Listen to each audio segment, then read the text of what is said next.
These ain't glorified gang or prison stories, man. These is lived experiences. Welcome back to the Swine Glow Podcast Show. Do Rock Creep. It's an absolute pleasure to be back here at this roundtable amongst my roundtable family, man. Salute to all of y'all that's able to catch the live. And most definitely salute to those of y'all that's able to catch it a little bit later, man. Prioritize as you may, as long as you make it to it. You feel me? Now, look, before I jump into what I came to jump into, please allow me this opportunity now to ask, if you all haven't already did it, please take this opportunity now to like, comment, share, and subscribe to the Swang Glow Podcast Show, Do Rock Creep. I promise you it will not charge you anything. You feel me? It just helps us get further into the algorithm. When you hit that thumbs up button, that helps. You feel me? And if you feel the need to jump into the conversation by jumping into the chat, you feel me? And you know, expressing, you know, whatever it is you feel the need to express, please, I always encourage participation. I only ask, you feel me, that people keep it respectful.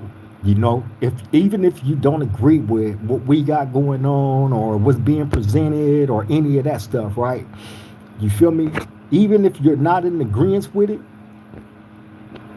um, we don't have to be enemies because of that. You know what I'm saying? We disagree about things all the time here at this round table. However, at the end of the day, we all come here with a common purpose, and that's to be educated, as well as educate others about things that we may lack knowledge of. You know what I'm saying? So please feel free, jump in the chat, man, get cracking, get active. You know, just keep it respectful.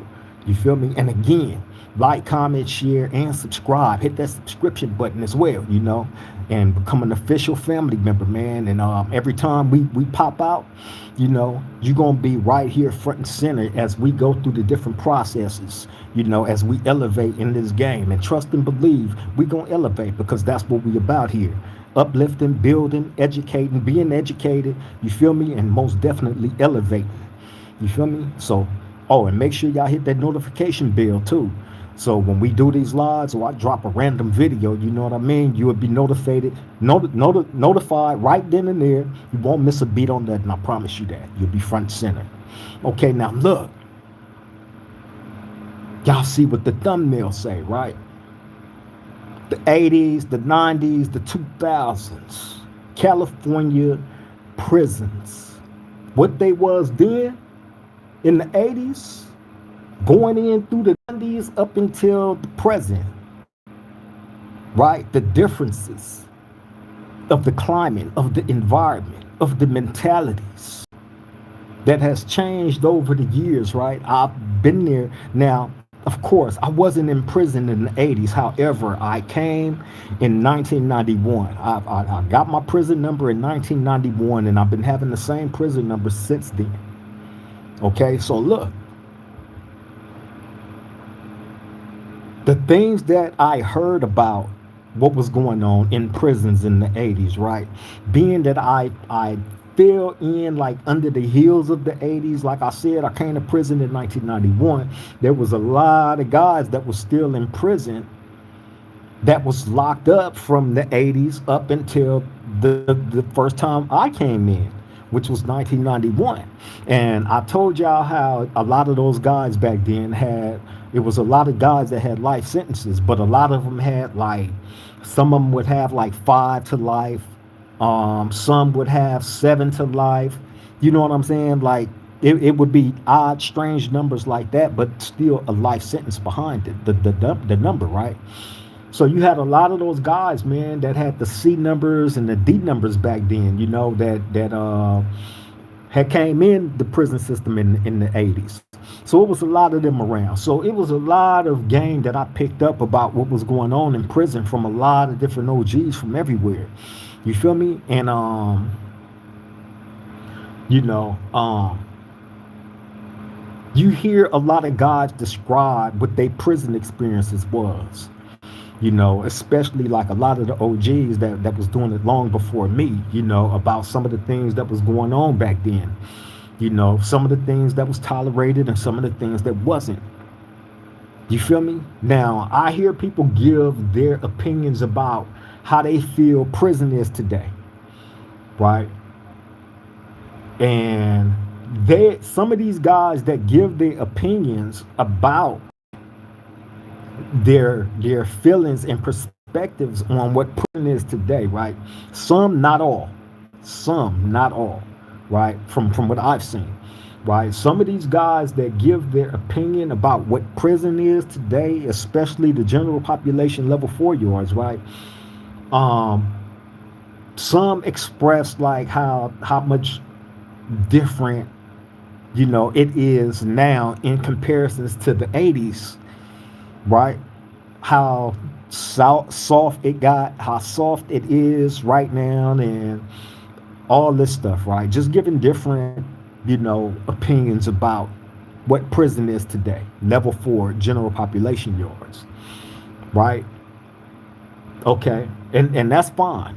You know what I'm saying? Like, everybody have different perspectives about, their prison experience, their opinions about it, whether back then in the 80s or in the current, right? And I mean, it's that's what it's there for. Everybody has the right to express, you know, their opinions about, you know, how they feel things may be now. Just like I'm able to express how I feel things was back in the 80s, right? That a lot of guys don't really go into, right? And I'm to each his own. You feel me? But I think if we are going to be expressing opinions about this subject matter, right? Everything should be covered, and we don't have to go into fine detail about this and that, right? Because I'm not into busting, people out, putting people on Front Street, and you know what I'm saying, especially on certain subject matters. However, the certain things does has to be acknowledged when we're giving our opinions about, I'm gonna say, prison, what it is now and what it was back in the days, right? My thing is this here. Like I said, certain things was tolerated back in the 80s, and in comparisons to what's tolerated right now. Now, in the 80s, prison was extremely dangerous. It was extremely political, right? Extremely political. And I'm speaking from the black perspective, right? From all that I heard from all the OGs, you know what I'm saying, that I've been around. You know what I mean? And I've been around many from everywhere, right? And the one thing that always stuck out in my mind, right, was the the tolerance of having homies that was on the yard that was openly messing with homosexuals, right? Now, to each his own, right? If that's what you're into. However, being gang members and being tolerable of this, because when, like I said, I came to prison in 1991, right? So when I came into prison, that was still being tolerated. You feel me? It was a crazy thing to be able to walk out to the yard back then and see certain people, let me paint a scenery for y'all, right? You go out to the yard, you look around, and you see dudes out. See, back then you used to be able to take your radios out to the yard with you, so dudes would have they tape players. Back then you had tape players. Dudes would have their tape players hooked up to their radios that we call Super 2s and Super 3s, right? Only kind of radio you can get in prison, right? So bam, they would have their tape players hooked up to those radios, and they would take their radio out to the yard. So you would go out to the yard and you would hear music just playing all over the yard, everywhere, right? All kind of different shit just playing at one time. So I remember going out to the yard and seeing dudes out there like that with their radios. Have dudes, they had the perms with the perm rollers in their hairs with their hair nets, and You know what I'm saying? The blokes, and back then, they were still letting you wear your colors. So you'll see dudes out there with the blue and black Pendletons, or the red and gray Pendletons with the blue house shoes. And those was wearing their colors with the blue rags, red rags, all that, right? I believe they were still allowing dudes to dress like that in prison so they can identify who was who. So anyway, you'll see dudes out there on the yard like that, just G'd up. You know what I'm saying? Laid out on the grass with a blanket laid out on the grass. This is on the field in the middle of the yard, right? With a radio right here and a homosexual laid on that blanket with them. This is on the yard. Okay? And this is when I first came into prison, 1991. This is the type of shit that I seen, amongst other things, right? And this was tolerated. But and again, like I told y'all, it was a lot of OGs that was already locked down for 15 years. You know what I'm saying? 20 years back then, off a 5 to life sentence. You know what I mean? That was obviously tolerable of this type of shit being, going on. You feel me? So when I hear people expressing their opinions about what prison is now, and saying how soft it is on the level 4s and all that, well, of course, the 80s was dangerous. The 80s was full of wolves. That can never be, mistaken. You know what I'm saying? It was treacherous in the California prison system back then in the 80s. It was extremely treacherous. It was extremely political. But the elephant in the room is what they was allowing, you know what I'm saying, to happen. And it was gang members that was doing this shit that you will see openly with these homosexuals. Okay? And I used to always trip me, like all the young dudes that came in during the time when I came in, you know what I'm saying? Like, we used to just trip on that shit, like, damn. But we young. And you got all these OGs and shit that's been doing this far long before us, with these old ass prison numbers that's been down all these years and shit off of five to life. You feel me? This been going on. So when I hear people giving their opinions about how they feel prison is today, tell the war stories where all that type of shit was going on. You feel me? Because in comparisons from then to now, as far as that type of activity, that's out. That's out. And I'm not speaking like prison then or prison now is a good place to be at. You know what I'm saying? I'm not speaking, to hype up, you know what I mean, this environment or none of that shit. Because I still tell y'all, don't trade your freedom to come live in no shitty ass prison cell, no hot stuffy ass prison cell, where you will constantly be ridiculed by people that's on the outside, right? That look back and look down off their nose at you. You feel me? Which is crazy because, like I said, if you acknowledge one, you have to acknowledge the whole. Tell the truth. Because in comparisons to then, up until now, there's no homosexuals on the mainline level 4 general population yards. So how dudes choose to take care of business when it's time to take care of business. You feel me? For the people that's confused about DPs and prison yard removals, right? And another thing that I want to point out, right? They wasn't handing out life sentences to dudes that catch bodies on these prison yards in the 80s like they do now. You know, you can actually get a life sentence for stabbings now, right? You know, they got cameras all over the yards now, right? They got cameras everywhere. You know that, right? So that video footage of you stabbing somebody or beating the shit out of somebody, hey, and it's in high definition. They zoom in on you and all that in high definition, see every zit on your face, on your forehead, every tattoo.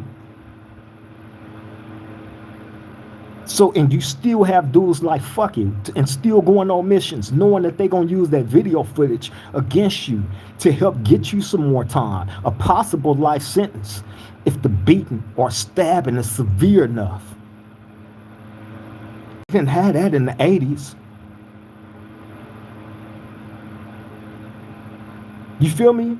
But yet and still, guess what? On these level 4 general population mainline yards, guess what? Anytime it's discovered that you got any bad shit on your name, ain't nobody protecting you. More than one person is going to find out. So even if you thought about the contemplation of protecting a rat or a person that got any bad smut on their name, guess what? You're going to get busted out because, again, you're not going to be the only one that know about that person. Paperwork get passed around. That's why people end up on those 50-50 SMY PC yards. You like to lay up with men? Guess what? It's not going to happen on no level 4 general population mainline yard like how it used to happen in the 80s. Moving into the 90s, that shit ain't going to happen. The cleanup work on dudes that like laying up with other men, no matter who they was, how reputable they was from any hood off the main line, we sent them over there with their boy toys. While in the 80s, that shit was allowed. Niggas watching their homeboys laid out on the grass with another man with his shirt tied up in the front, playing oldies and shit. That's a fact. Nah, I ain't naming no names. Nah. To name one, you have to name them all, and it's a big list. Again, I'm not here to bust anybody out, but I am like I said, we stand on truth. And if people are going to give their opinions on what the level 4 general population mainline yards is, as far as the confusion between a DP and a prison yard removal, then I'm here to set the record straight on everything. We can date back to the 80s up until now. I go as far back as 91. I can tell y'all what I've seen. From then on, the things that I heard about, it can't be disputed by the OGs that's around that know exactly what I'm talking about. See, people, remember this. I'm in prison. I've been in prison going on 32 years now. I got 35 years of prison time to my credit, unfortunately. That's not me bragging. That's me accepting my reality for what it is. And that's a sad ass reality because I would never be able to get all that time back. To be on earth and have the majority of your existence on earth incarcerated in prison is sad. That's why I come here to present nothing but the truth when it comes to this environment.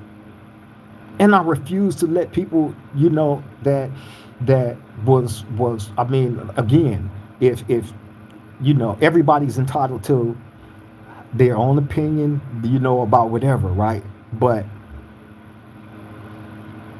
if we're going to express opinions about things, let's express opinions about all.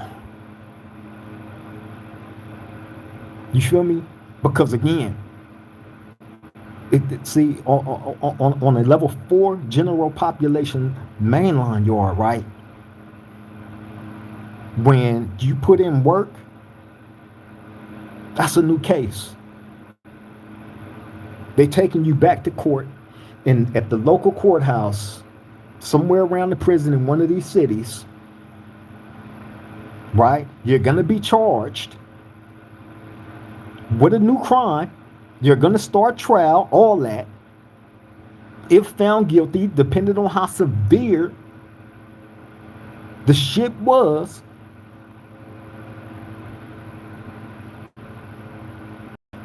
you can get a life sentence for it.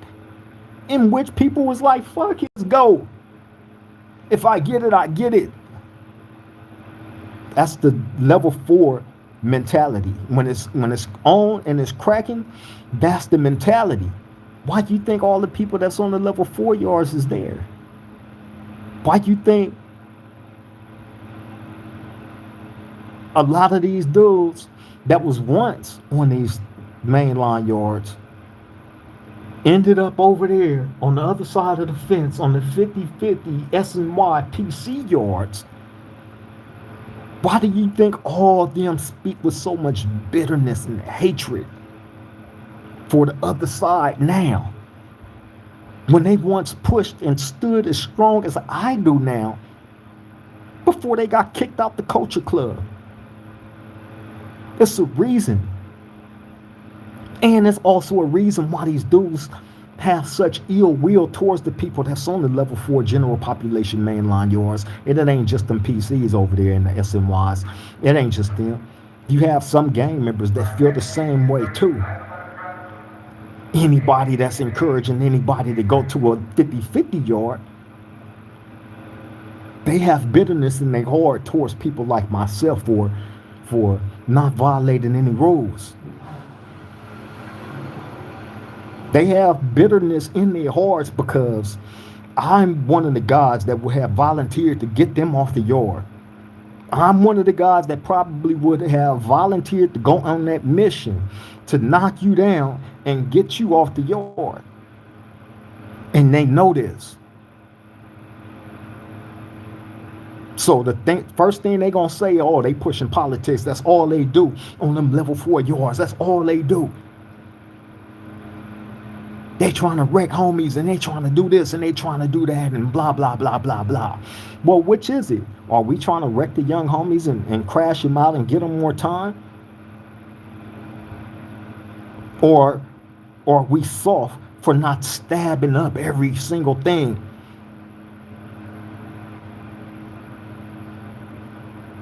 I'm trying to understand what those, ways of thinking is when it comes to, this subject matter.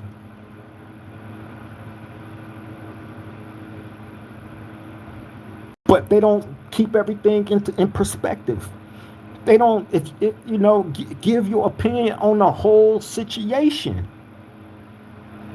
For instance, I would question like, hey, if I was sitting with an OG, right, which I have sat with many, right, I'm questioning like, hey, OG, so what made y'all allow certain homies to mess with homosexuals? And they did it in the open. Like, what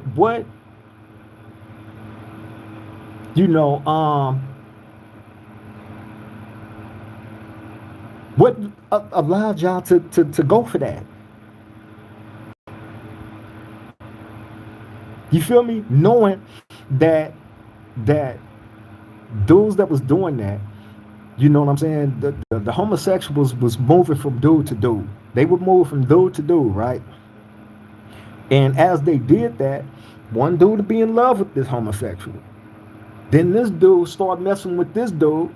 Now this dude that fell in love with him is beefing with the side dude, right? But these dudes are gang members, which means they are still attached to their gang. Which means if these dudes get into it, that's going to bring these gangs into it. For the person that asked the question, Hustle Right, what up? Salute. Glad you was able to make the round table. He said, what made the homies clean up the yard?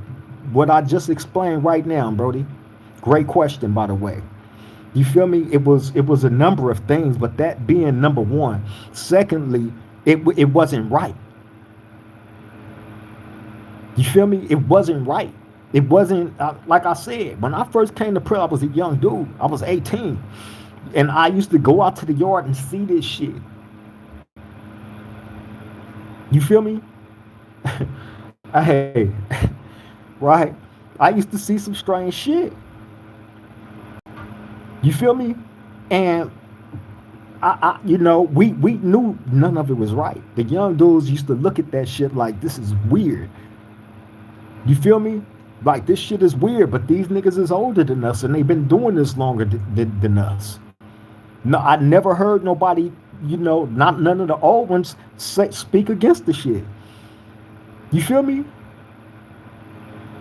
So, you know, um, but as time went on, as years came and went, right? Chris 82109, he said I subscribed and like, hey, I appreciate you, Chris. Salute. Welcome to the Roundtable family, Brody. Let me say this up to my Roundtable family real quick. Miss Gold and my beautiful woman, I send my love to you as always and top tier respect, you beautiful woman. Thank you for everything. King Grover, what's up, brethren? Send my love and respect to you as always. My wizard, salute. Glad you made it to the round table, Brody. Send my love and respect to you as always. Jake Brown, what's up, Brody, salute. I send my love and respect to you as always, big bro. Hope they prepare. What's up, Brody? Send my love and respect to you as always. Beach boy, salute. Send my love and respect to you as always, bro. Jag all 305, salute. Send my love and respect to you. Welcome to the Roundtable family, Brody. He said, love always from Miami, Florida. Jag Gall 305 in the house, salute. Beach boy said, what up, Swang Glow? Fam, how's everyone doing today? Hustle Rice said, what made the homies? Oh, okay, I read that one already. Bam. Lawmaker, what's up, Brody? Salute. Glad you made it to the live. Send my love and respect to you as always. Lawmaker said, it really messed my mind up the first time I seen two punks getting down on each other on a 3-yard. Hey, Lawmaker. Hey, I remember going to prison for the first time, right? And my very first time seeing homosexuals on the yard. I remember walking out the building and turning this little corner, going out to the track. And as soon as I turned the corner going out to the track, I see the homosexuals from the back though. Right? They walking ahead of me and I'm behind them. So I remember like just on first sight thinking like, how the hell they got women on the yard, right? And then the dude turned to cause how they was dressed. You know what I'm saying? That shit was crazy, bro. And then the dude turned around and had a full beard, right? Had a full beard with makeup and all that shit on, right? With the shirt tied all up in the front, had like Daisy Duke shorts on and shit, right? I was like, God damn, this is crazy as fuck, right? I'm young seeing this for the first time. But that was the realities of prison. This is when the homosexuals were still on the yard.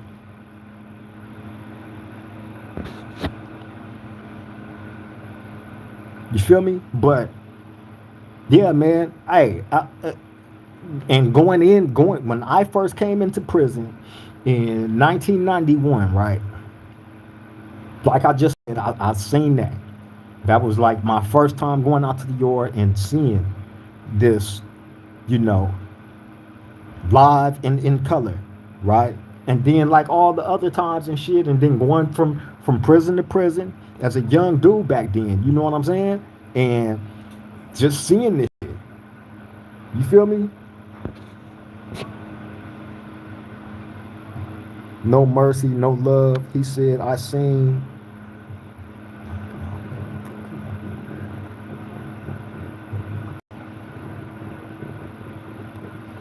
Oh wow. Hey, I'm not gonna say their names and all that. I ain't gonna even read that one out, bro. But damn, hey, man, hey, no mercy, no love. Hey, that's the type of shit. That's exactly why, right? Dudes got start getting removed off the yard. You know what I'm saying? It was situations like that that it was too much happening. You know what I'm saying? And all behind this shit. You feel me? And then as the population got younger and younger, you know what I'm saying? And by it being more young dudes coming in, you know what I mean? That shit just got outlawed. Lawmaker said, yeah, Lo, I had to do a lot to keep my mind stable, seeing all the BS that comes with prison life. Hey, man, hey, I did everything that I could see. Like for those that don't know, right? I was rapping. I was into rapping and shit. So being that I had start rapping young, you know, and like held on to it throughout the years, even through prison. That's what sent me like to a different crowd. You know what I'm saying?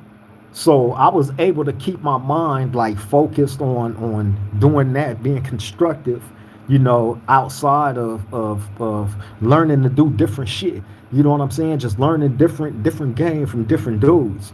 You know what I mean?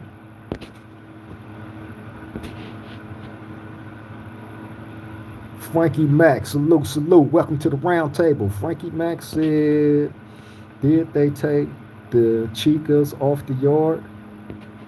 Did they take the chicas off the yard? Hope they prepare, says sheesh.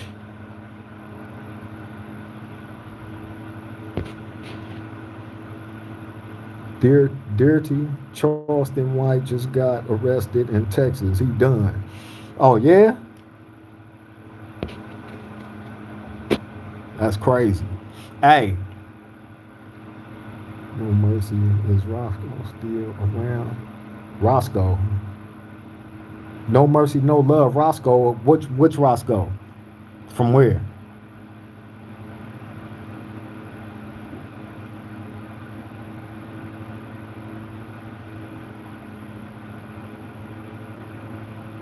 Hey, I told y'all the story about uh uh when I was in when I was in Sat F, right? New Corcoran on the Sea Yard, right?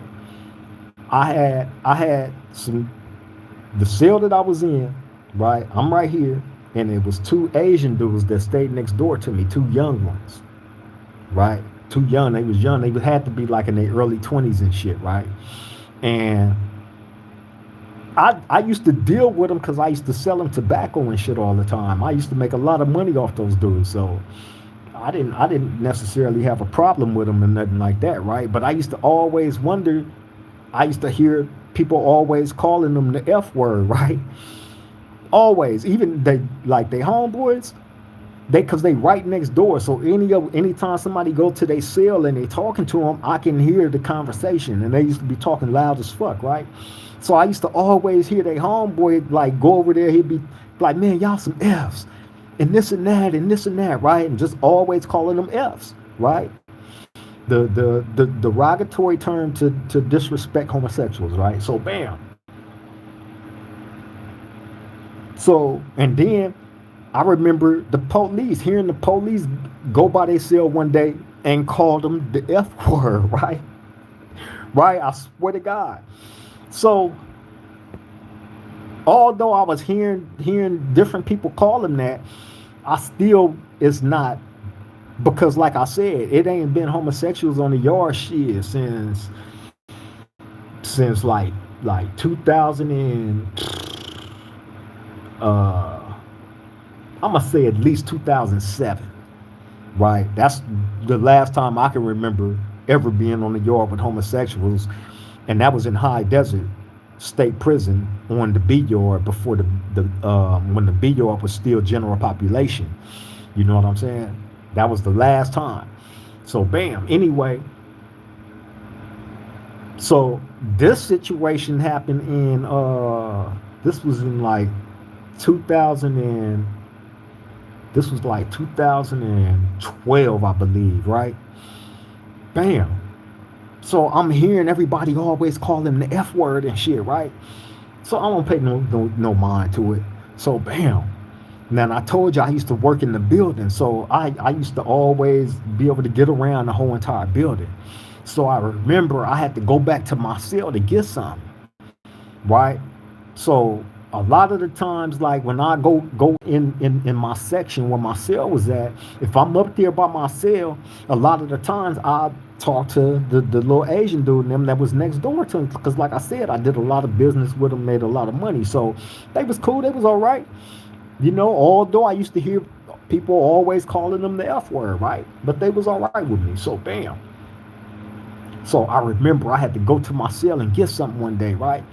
So bam, I make my way up there, and I go to my cell, and I'm asking my cellmate to give me something, whatever I went to get.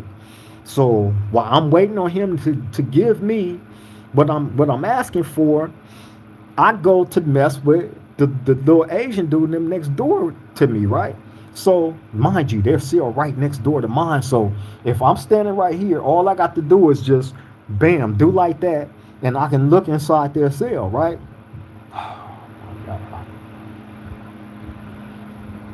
Man, I did that, right? Going to fuck with him, right? I did that. I look in there and I see both of these dudes sitting on the bottom bunk. Now, I wish I can turn this camera around so y'all can see the setup, so you can have a visual of how I'm gonna try to describe this. But both of them is sitting on the bottom bunk, right? And they're sitting like towards the wall, and they got the TV sitting on the desk right there, right? So the TV is sitting right there, like facing them, and as they sit right there on the bunk, but they're sitting side by side to each other, right? And got their arm around each other's neck, like around the shoulder, like embracing, right? Um, Damn, man, I don't want to be too graphic because I'm not trying to get, you know what I'm saying, no penalties on the video or nothing like that, man. But just say, um, uh, uh, um, um, they was playing pocket pool with each other, right? So when I see this, I'm like, what the? And I leave the window immediately, right? I'm like, what the fuck, right? So my celly like, what's up, cuz, what's up, right? I'm like, oh, I'm out of here, right? I shoot out. I don't even wait to get what I came to get from him, from my celly, right? I don't get it. I shot. I'm out of here, bam, and I left, right? Oh man. So I go into the other section, man. I'm so fucked up by what I seen, right? They don't even see me. They didn't even see that I had peeked in there, right? They didn't even see because they were so busy doing what they was doing and shit. And they facing the TV. They not even paying attention to the fucking door. So now I see why everybody was walking to their door calling them the F word, because what I looked in there seen. You feel me? So bam. I go into the other section. I remember hollering at homies about the shit, like, hey man, I'm finna get at they homies and this and that and whoopty wham. These dudes was over here, whoopty. They like, what? What? I'm like, man, so bam, I go get at like they head dudes. I asked, what's up with these dudes, man? So one of them was like, oh, they best friends and this and that. They was best friends on the streets and this and that and blah blah blah blah blah, right? I said, hey, well, y'all got some rainbow collision dudes in y'all car, bro. It's like, huh? It's like, yeah. And I told them what I seen, right? They was like, hey man, hey, we've been hearing like different people saying they've been going over there seeing some strange shit. Like, we know y'all best friends and this and that. And I'm like, hey, you know that's out, right? You know that's out. You feel me? So They ended up making them dudes go on a mission rather than dusting them off like they were supposed to, because that's out. You feel me? And they was sneaking doing that. They was in a cell together. You know what I'm saying? But they was getting caught. They was getting caught by their homeboys. They got caught by the police and all that shit, right? But the Asian dudes didn't boot bop them like they were supposed to. Really, they were supposed to have got stabbed, in all honesty. You feel me?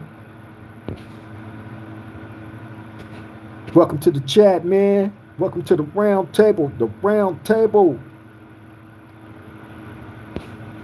Let me see. Frankie Mack said I meant the Transformer or the Lady Boys off the yard. Oh yeah, hell yeah, they got all of them. They got all the homosexuals and all the dudes that like homosexuals. And let me say something else. Hold on, let me finish greeting the chat real quick, man. Then I'm gonna get on that. No Mercy, No Love say he from your hood. He mixed. I was in Susanville with him in 99 and 2000. I don't know no Roscoe. He from Duroc? I don't know a Roscoe. You probably talking about Rollo.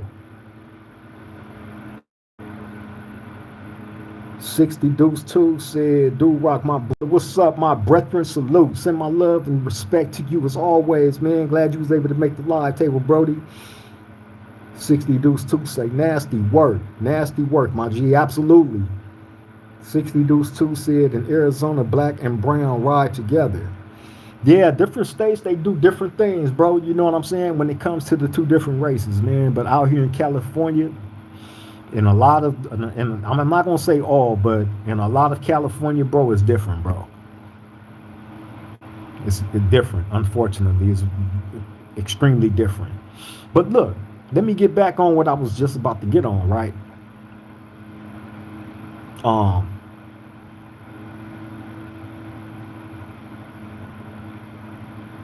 When all the guys that got removed off the yard, right, that was into messing with men, see, let me dispel a couple of things. People think that you had these big old swole dudes that was just running around, socking motherfuckers out and sexually assaulting dudes, right? That ain't what was going on in the years of, from what I've seen. You feel me? I've never seen nobody get socked out and get taken advantage of in prison. Never. I've never seen that. And not to say that it never happened. I've never seen it.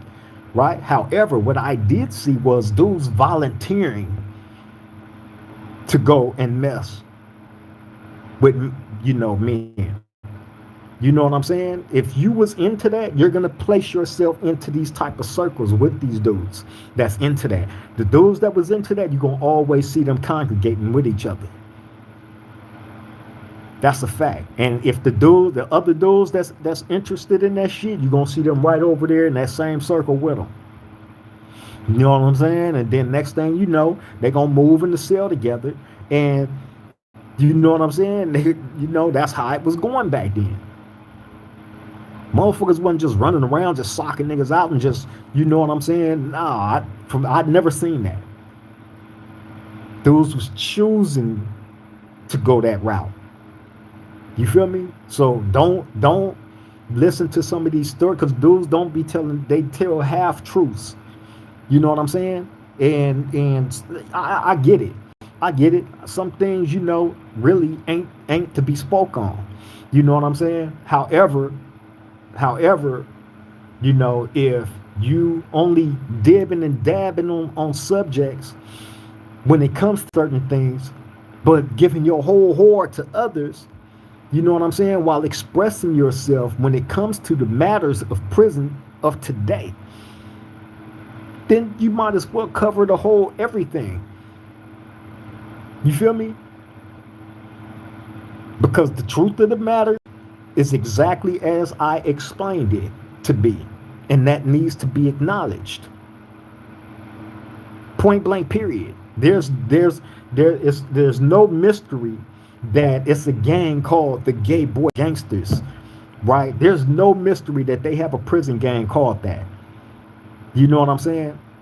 It shouldn't be a surprise that they have a gang called that in prison, the Gay Boy Gangsters. They really do. And that consists of a lot of gang members that was from a lot of different communities. Straight up. Hey, let me use these guys as an example. Zesty Blood now. Zesty Blood. Right? Remember the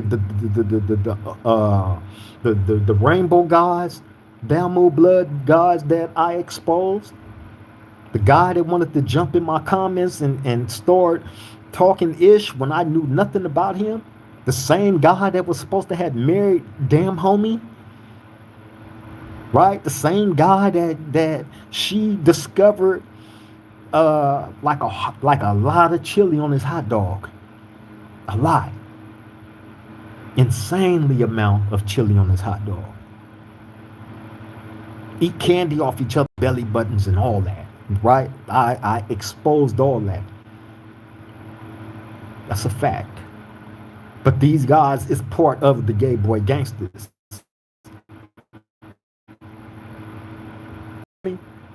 That's a fact. And it ain't just them, it's motherfuckers from all Crips and Bloods. That's part of that. A lot of those guys used to be on the main line. A lot of them used to be on the main line.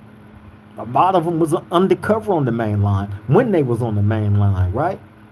But when their boyfriends got ran off and ended up over there on the other side, on the 50-50 side, on the SNY PC side, some of them that wasn't even discovered threw in the towel and found their boyfriends over there before dudes was actually able to get to them.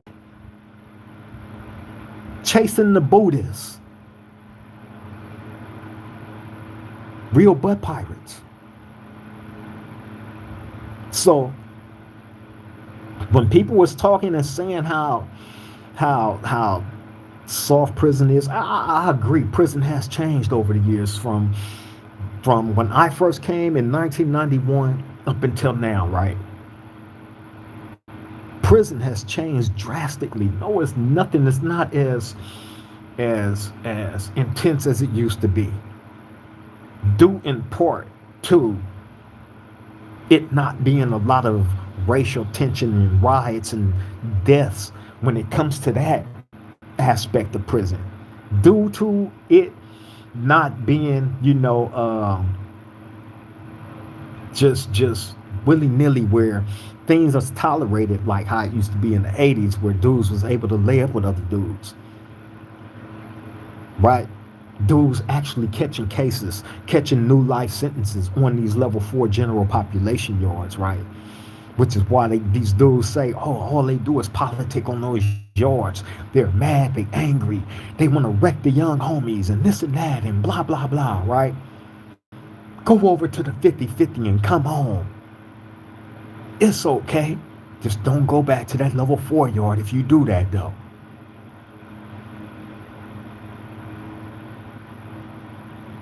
So y'all people have great minds out there. Y'all really do. So anytime y'all hear any of these guys, whether it's a PC, a dropout, a guy that, they don't call it PC. The PCs don't call it PC no more. They call it 50-50 yards, right? And they've conditioned y'all to start calling the PC yards 50-50. So y'all can understand exactly what I'm talking about when I say SNY and PC and all that, right? When I say 50-50, that's exactly what I'm saying. Protective custody. Sensitive needs. You feel me? So look. Now, these guys, they advocate and they campaign against people like myself. Oh, the 50 yards is way more dangerous than the level 4 yards. Well, it's more dangerous because it's dangerous of anything, any possible thing happening, because they have no structure. They have no discipline. They have no rules. The things that they got kicked off the main line level 4 yards for, they can now do openly over there on the 50 yard, like lay with men. Like selly up with other men that has a sweet tooth for underage candy, if you know what I mean. They are perfectly fine and comfortable with living with these type of people. No problems, no issues. They go over there, and like I said, what makes that environment so dangerous is because anything can happen at any given time behind any single thing. The same things that once transpired on the main line, starting in the 80s, leading into the 90s. The things that was tolerated then, they got boot bop, stabbed up, and booted off the main line for. Now they over there and they don't have to live under those rules and structures no more. So yeah, a dude might end up dead behind another man that this man is in love with. Oh, he might.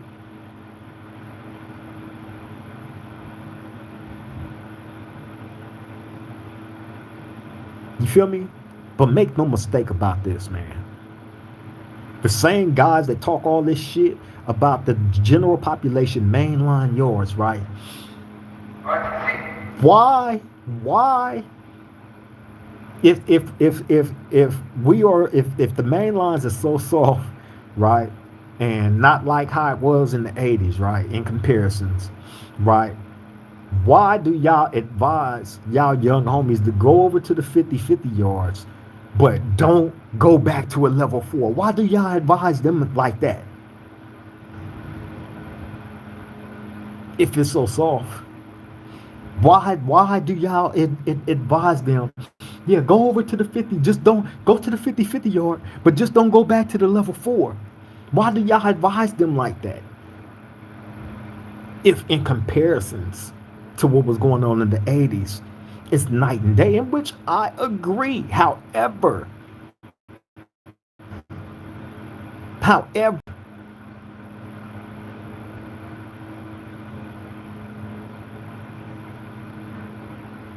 this environment is still what it is. It's still a level 4 general population mainline yard. People still will lose their life on those level 4 yards at any given time.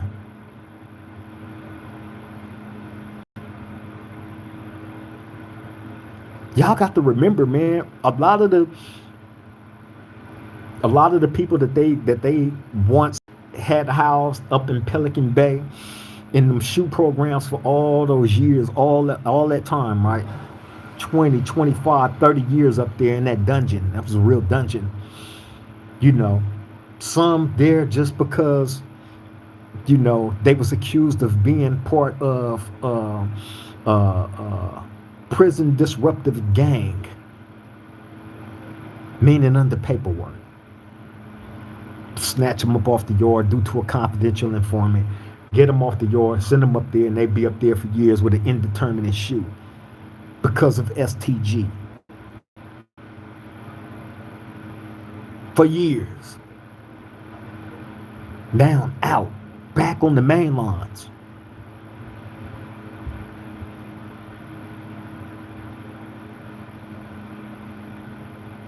A lot of influence, a lot of knowledge, a lot of experience. Some have multiple homicides under their belt that they caught in prison, outside of what they were sentenced to prison for. And no, that's not bragging about nothing, because again, I encourage y'all, if you have your freedom, man, to look at your freedom as a privilege. Because anything in life can happen that can lead you to this prison cell.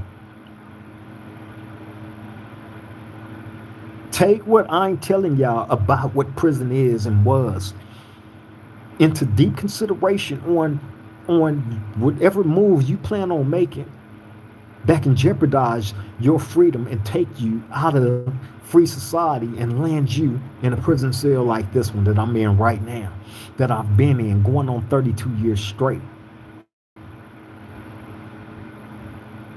Take it all into deep consideration, man.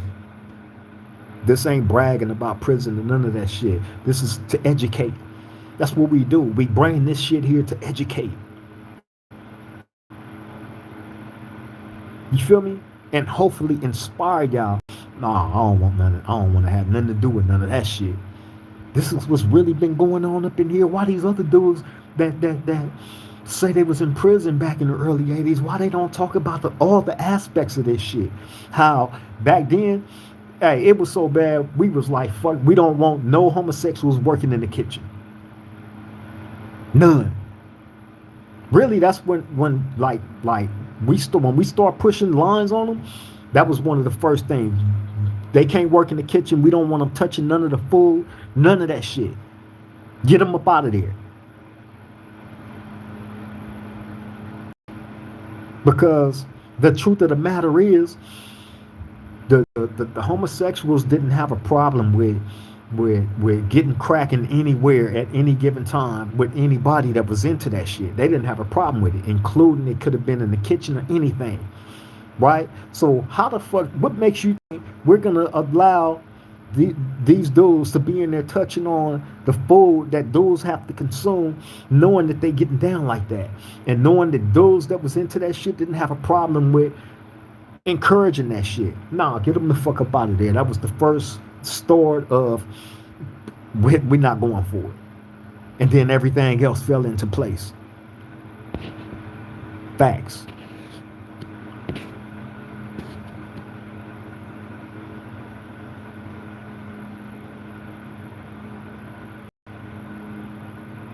"60 Deuce 2 said, very unfortunate we are in the same boat.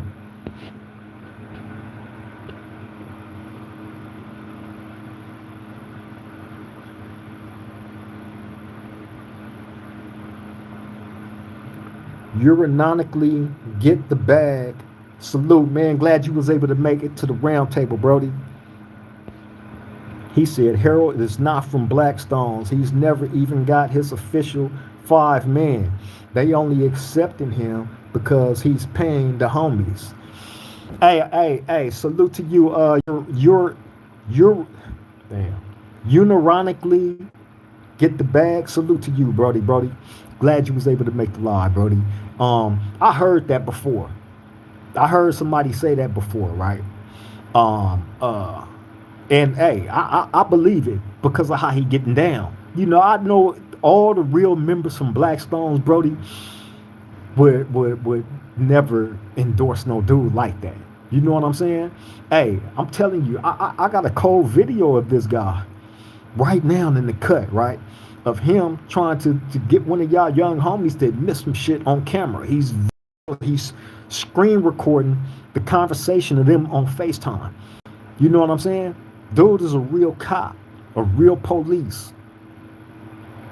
You know what I mean? I ain't put it out. You know what I mean? But hey, just to let you know, he bad business. But I'm pretty sure y'all know that already.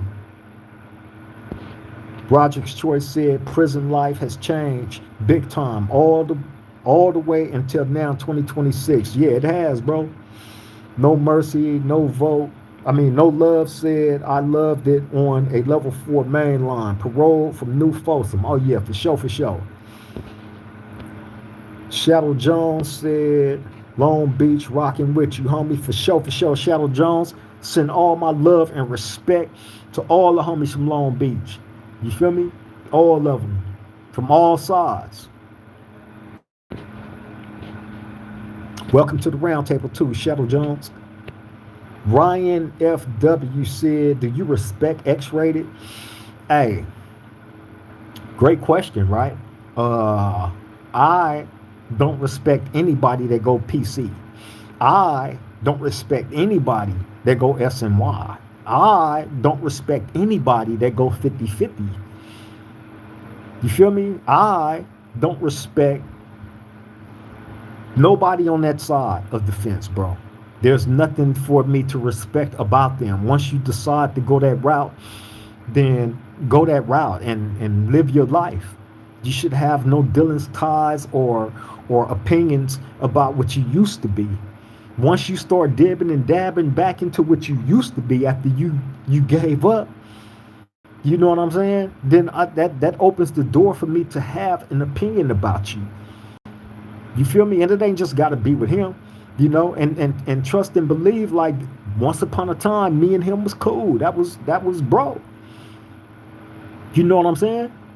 So again, you know, that ain't me. That ain't no just created hatred or dislike for a person just out the blue.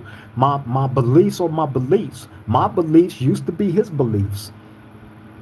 My push used to be his push. You feel me? That's a fact.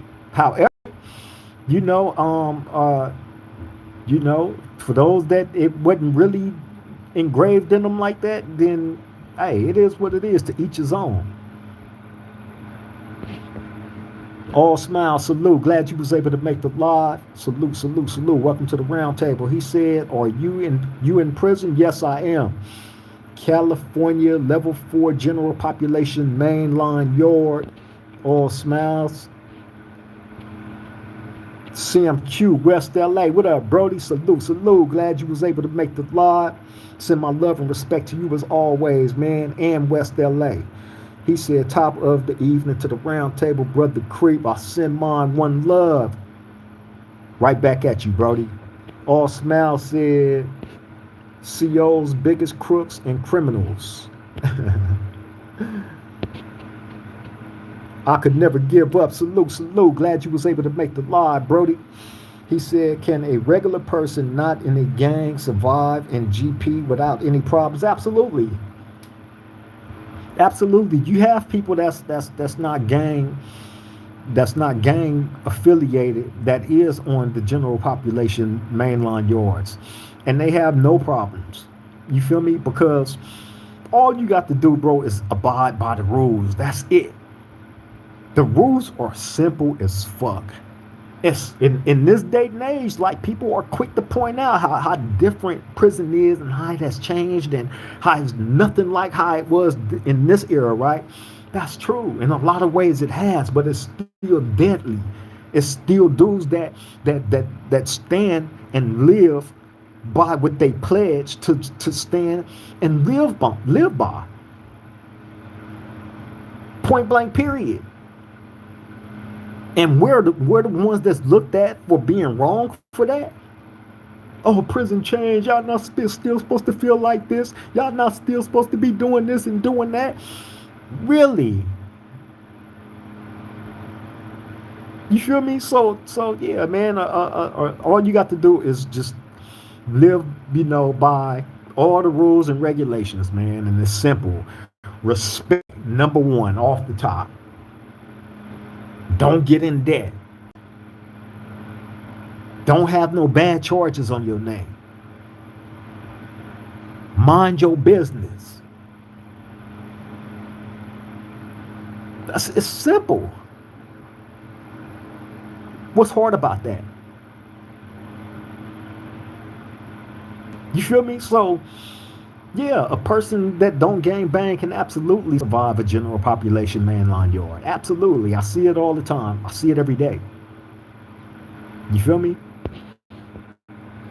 No mercy, no love said facts. He checked in. Oh, you talking about X-rated? Yeah, man. I could never give up said, do you know OG Reese Cup from Long Beach 20s? I was in New Folsom with Reese Cup. Reese Cup, me, me and his young homie Sea Dog, man, right from Rolling 20s was tight. You know what I mean? And when I got up to New Folsom, Sea Dog was up there. Sea Dog, and now Sea Dog used to tell me, like I said, me and Sea Dog was in Calipatria together, right? This was my everyday dude, right? This was my everyday dude. Me and Sea Dog was together every day, right? So he used to tell me all these different stories about Reese Cup because he was, I guess, raised up by Reese Cup, one of Reese Cup's young soldiers, right? So he used to tell me all these stories. Sea Dog had money too. And he had a lot of influence with the Long Beach Crips, especially his homies, of course. You know what I'm saying? And this was during the time when the homie Big Dantana from Insane was also there. You know what I'm saying? Another very influential guy from Long Beach. However, me and Sea Dog was tight, man. So once we get up to New Folsom, I had already heard all these stories about Reese Cup. Reese Cup this, Reese Cup that, Reese Cup this, Reese Cup that. Once we get up to New Folsom on the Sea Yard, that's when I first met Reese Cup. You feel me? And Sea Dog ended up moving in the cell Reese Cup. We was all in the same building and shit. So yeah, I seen him every day. No Mercy, No Love said Reese Cup used to run a janky NFL pool.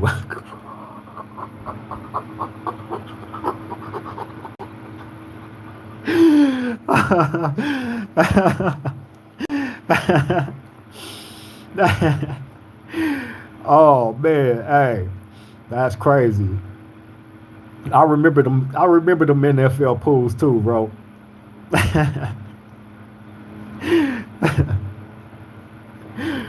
Oh shit. Yeah, we was all on the same yard together on the Sea Yard, bro. Reese Cup used to always be out there clowning, telling jokes and shit on the Crip wall. You feel me? At that time, you had a lot of OGs and shit there from everywhere, man. He was just one of them. OG Al Capone from H.A. Gangster, rest in peace. He was there. You feel me? That's when he had. I told the story about that. You know what I'm saying? That's when he had came up to me and shit was, you know, he was tripping that I was back in prison. He was like, man, as hard as I've been trying to get out of prison, you know what I'm saying, and praying and wishing and hoping, you know, after all these years, you know, they let me out. And here it is. You had the chance. He like, I seen you. I remember the day you walked off the yard.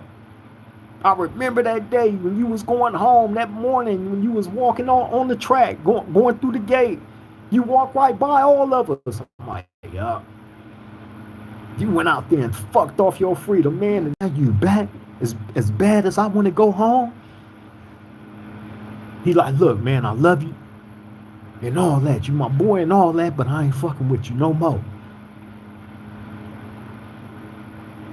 You feel me? And from that day on, we didn't have no more words. You feel me? Man, that was crazy. Rest in peace to OG Al Capone, man, from H.A. Gangster, though.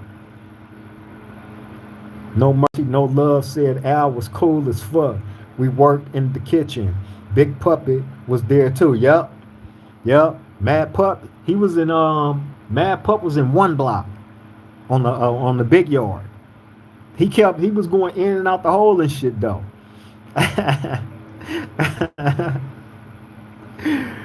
Yep, Mad Pup was definitely there, man. Al Capone was there too. Al Capone had basketball game for an old dude. But I used to play against, like I told the story about when me and Al Capone was together. When we was in Salinas Valley together on the Sea Yard. You feel me? They had a cold little basketball team. Al Capone and OG Big Smoke from A. Trey Hoover.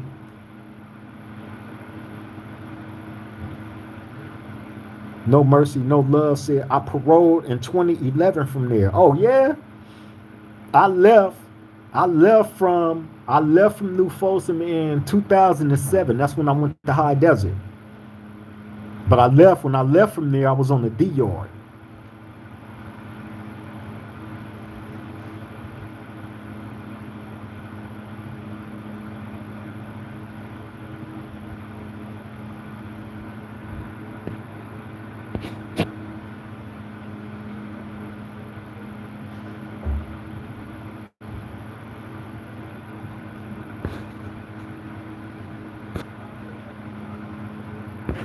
Oh, I didn't even see this question. I could never give up said, when was the last riot you were in? Um, the last riot, uh, the last riot probably was the official riot. Was probably with the Crips and Bloods in New Folsom on the D yard. I told that story on here too before, man. About how that shit started. That started between a young Crip and a young Blood. Came out. This was on Christmas. Came out drunk on the yard, drunk. You know what I'm saying? They had words with each other and shit. You know what I'm saying? That's what started it all. Two young dudes drunk.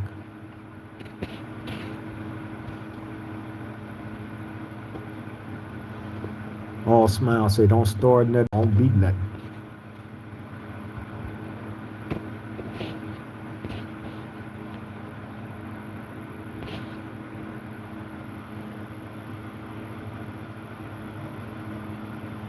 I could never give up. Said, do you know Flea from 60's? Nuh-uh. Nah. Um,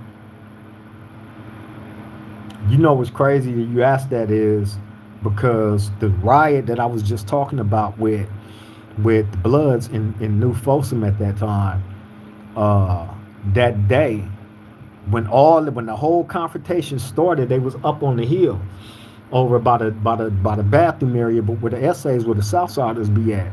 They were standing right there on the track and shit arguing. So we make our way up the hill, and when we get up on the hill by the weight pal, um, Ballhead from 60's was standing there. You feel me? I think this was Lil Ballhead from 60's, the big brown skinned dude, right? We walk up to him and shit. Ballhead, what's happening? And that's when he told us, like, they over here having words and shit, man. One of the little homies in the down mood just got into it and this and that. And that was Ballhead from 60's. You know what I'm saying? But nah, I don't remember Flea, Brody.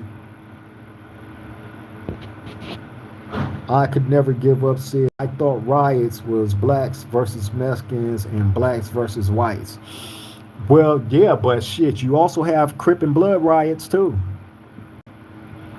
Them be just as crucial as, you know what I'm saying? The blacks and Hispanics and blacks and whites. You do have those riots too, bro. Unfortunately, you do. A riot can really consist of anybody, any two different groups. You know what I mean? Involving a number of different people. It can consist of anybody. Hold on, I'm still here, y'all.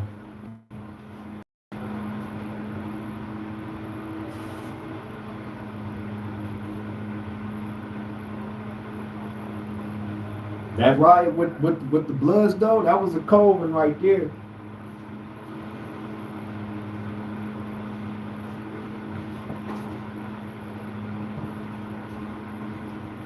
That was a cool little rumble. A couple of people got knocked out on both sides. You know what I'm saying?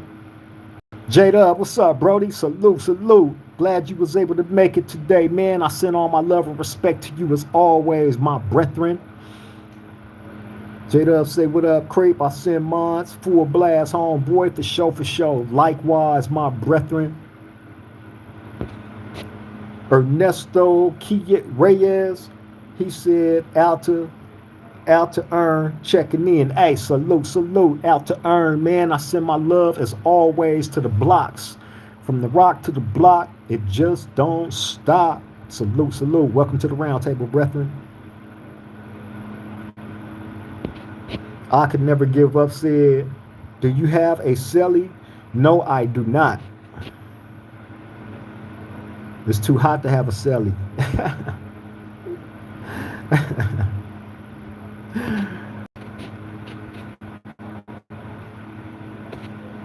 Oh, that's it. Ernesto. Keys. Keys, but spelled keys. Okay, my bad, Ernesto. I got stuff on the screen, so it was kind of blocking it.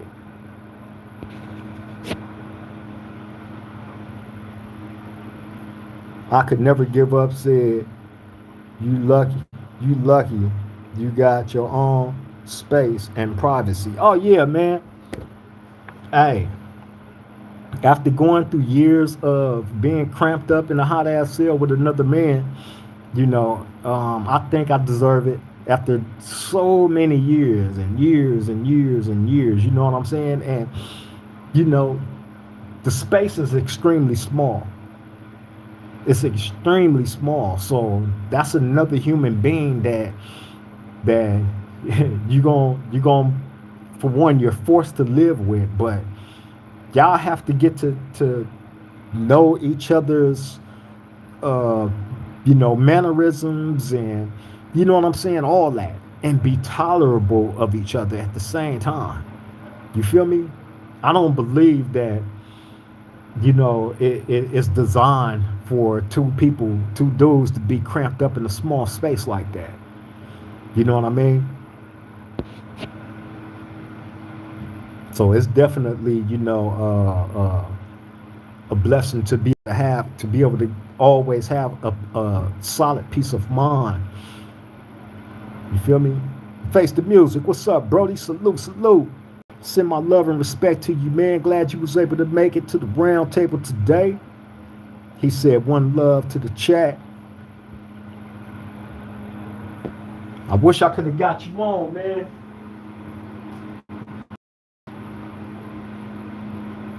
You feel me? But everything was already programmed into the system and shit the way that it was done today. So it would have been impossible, Brody. Out to Earn said, what's up with Voodoo? That's a real one. And Bump. And my nigga Blue Rag. He good rap. His good rapping ass. We go back to 11, 12 years old. He was always in the set. Hey, man.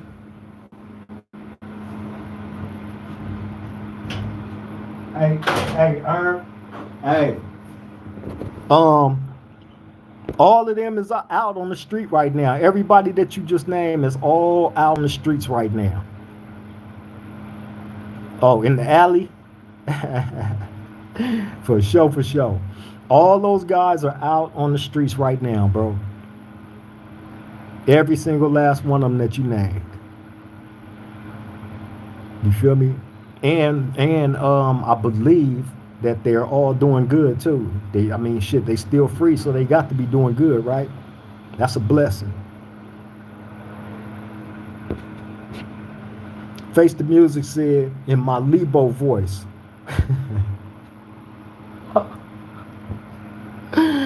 We two grown men living in a bathroom together. We ain't got enough to act funny.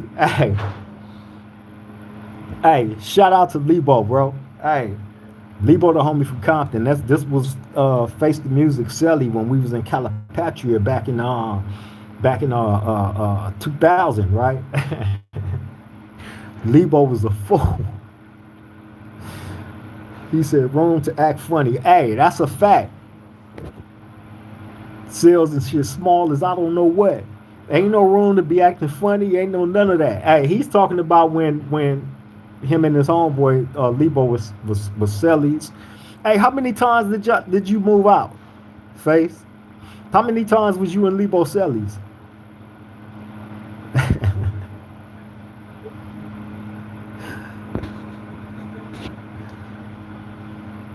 3 times.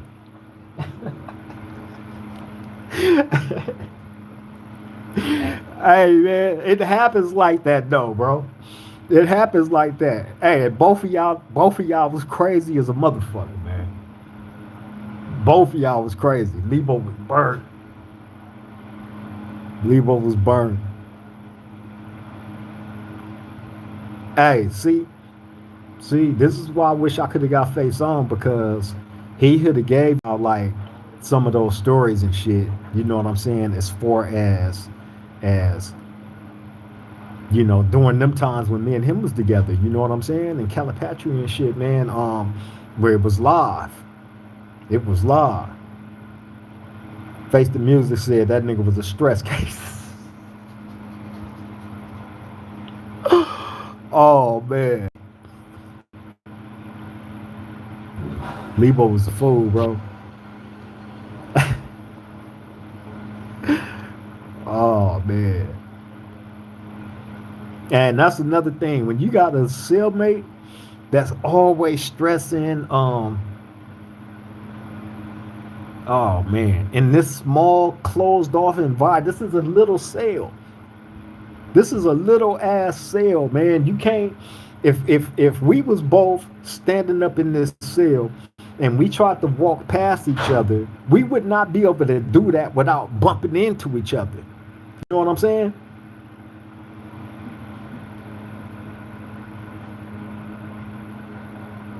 I could never give up. Said, I see you got a TV, you got internet and cable. Um, nah, it ain't no internet or nothing like that on the TVs and shit. It's just regular basic TV, bro. You know what I'm saying? They got like all just regular channels and shit.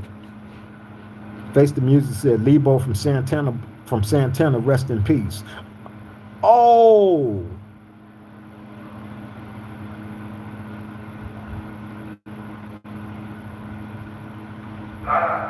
damn.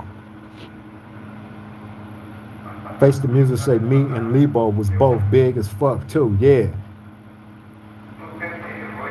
No Mercy, No Love say no movie channels. They got the institutional movie channels, and then they got like um they got like this it's like a black channel where they show like a lot of old black movies and shit. I forgot the name of it. I think it's called um Black 24/7 or some shit like that.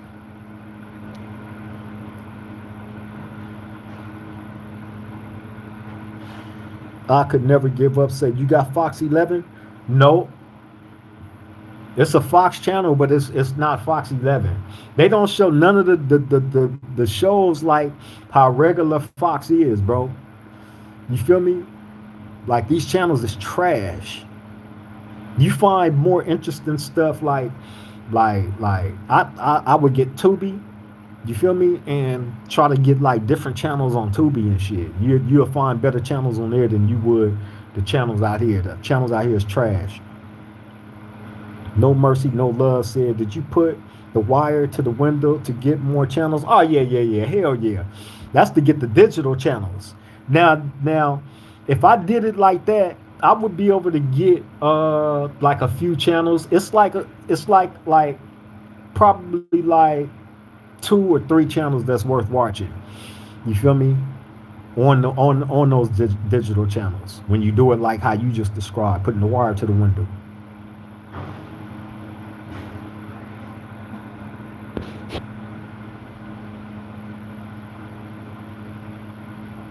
No Mercy, No Love. Definitely no. He definitely no. That's all. That's hey. Like if I wanted to do that right now, like hook my TV up with the wire to the window and all that shit, I can get the digital channels. But like I said, it's gonna be like only 3 channels on there worth looking at anyway. Face the Music say ain't shit on TV out here either. Yeah, man, it's not. It's TV ain't like how it used to be, bro. You feel me? So I really don't pay attention to it like that. You feel me? Shit, I find more interesting stuff online than I ever do on TV. You know what I'm saying? Like, but for like movie purposes and all that shit, like shit, we're going one of the movie apps. Me and Miss Golden, me and her do a lot of movies. We just watched Me and Miss Golden just watched Miss Golden, what was the name of that show we watched last night? Put it in the chat, please. I mean that documentary.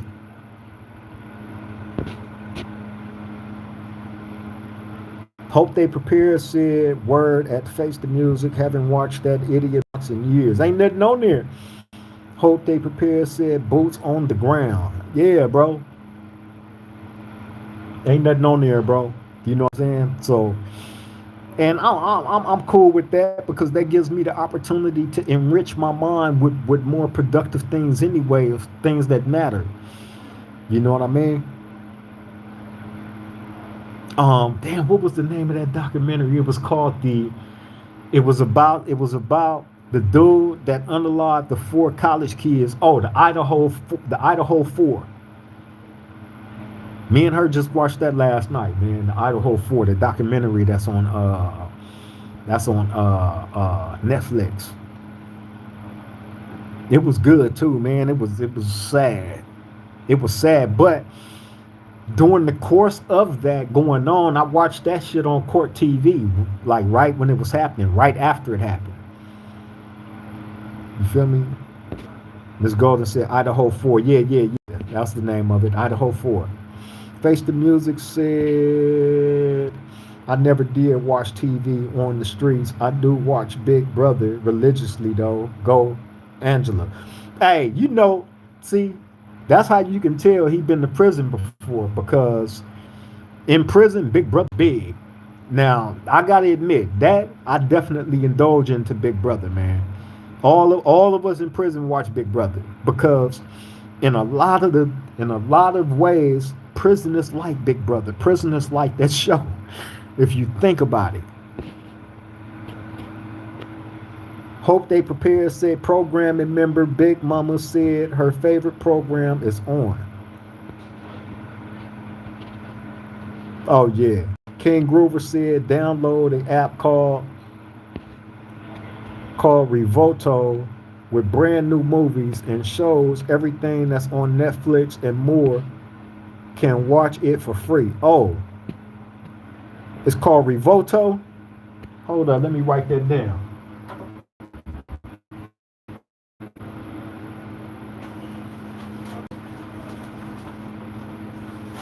Because we be looking for different little apps outside of the ones that we be watching to find different stuff. Good looking out, King Grove, my brethren.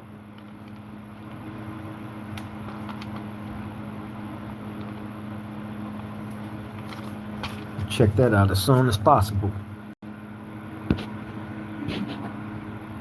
No Mercy, No Love said, did you know D-Loke from Main Street? D-Loke? I don't think so. Hope they prepare, say, I'm going to have to check it out. Oh, yeah. The Idaho 4, man. Hey, man. That dude was cold for doing that, bro. Obsession is a motherfucker. I ain't going to even lie. That stalking shit. Hey, people is wired crazy as a motherfucker, bro. To do that leads you to this one dude unalive 4 innocent kids. They was 20, but these are kids. Unalived them because he was obsessed with the one girl and he felt she, I guess, ignored him. She had a boyfriend and shit. You know what I'm saying? This dude was driving by the house for months stalking her. And she was saying that she would go out, take her dog out for a walk, and she'll see a motherfucker hiding behind a tree. You feel me? Or off in the distance, like hiding behind a building in the dark and shit, watching her. You feel me? And the whole time this dude is watching and finally they show him driving by the house a number of times. I ain't gonna tell y'all the whole thing. Go to Netflix and watch the Idaho 4, man. That's some good shit. But if you are a person of a sensitive nature, just make sure you have something to console yourself with, because you know what I'm saying? Like, it's sad. The end, especially like the ending part, like, It's fucked up. No Mercy, no love, no love said we used to have pools on Big Brother, Amazing Race, and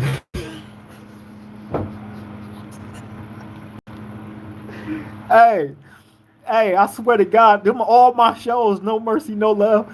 That's how you know he been to prison.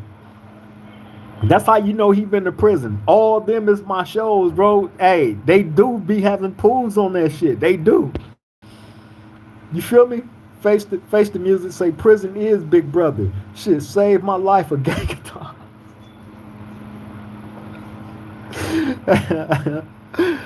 Oh, I swear, bro. I swear to God. I swear to God, man. King Grover said they got everything on it. Every movie, even movies that's in the theater. Hey, yeah, I'm on that, King Grover. Immediately. I'm on that immediately. Good looking. I appreciate that, bro. For real, for real. Hope they prepare said what pulls a betting turn. Huh? What pulls a betting turn? Marshawn Fronter. What's up, dude Dirt? My bro. He said that's facts.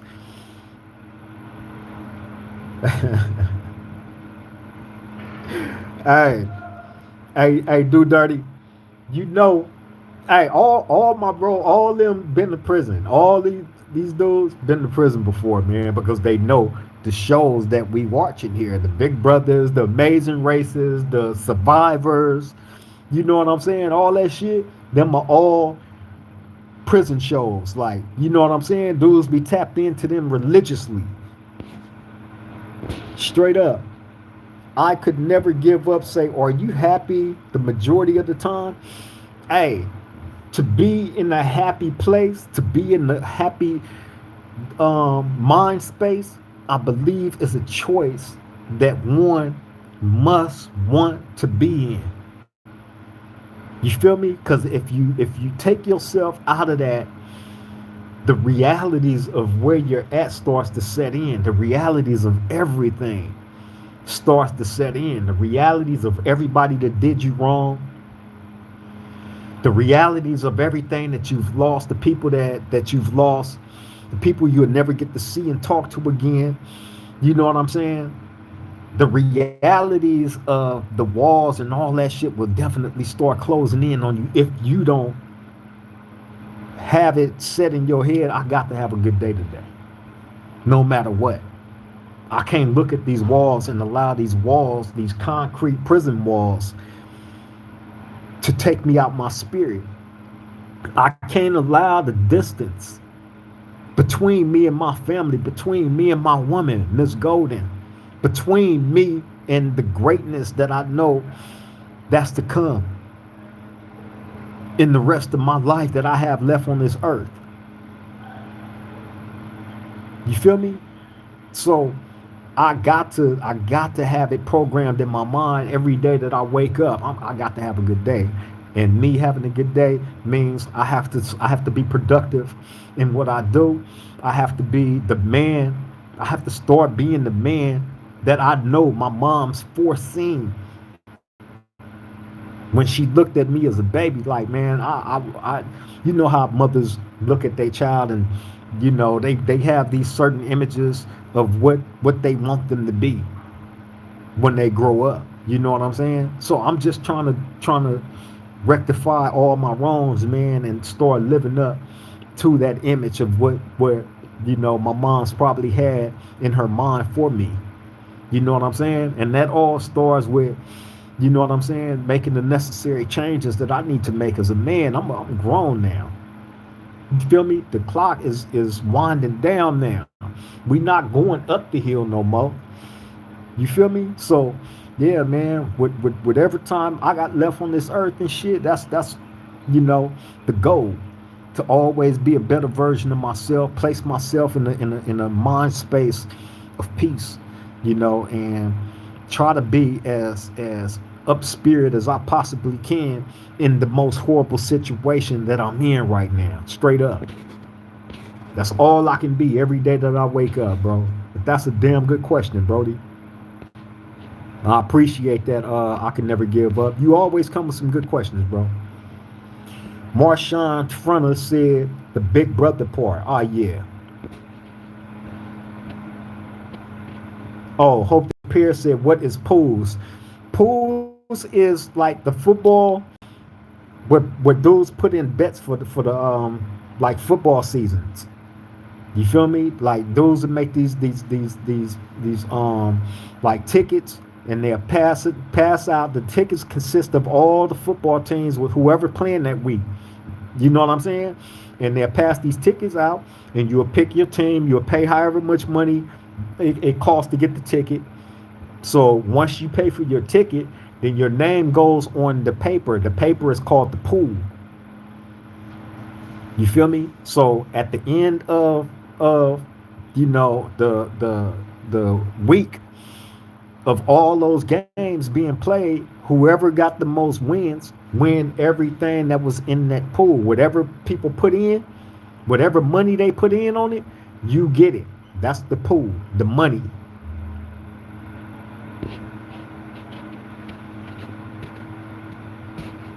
No Mercy, No Love said pool is everything one put it in. Money, the one takes all. Exactly as I just explained it. And I ain't even read his message. Hope they prepare, say, oh, okay, word. I could never give up, said you got a good attitude. Thank you, Brody. I try to have a good attitude. You feel me? No Mercy, No Love said I programmed my mind. Prison was home and didn't think about the outside. Yeah, man, it's different ways of dealing with this existence, right? Being in here, you got to figure.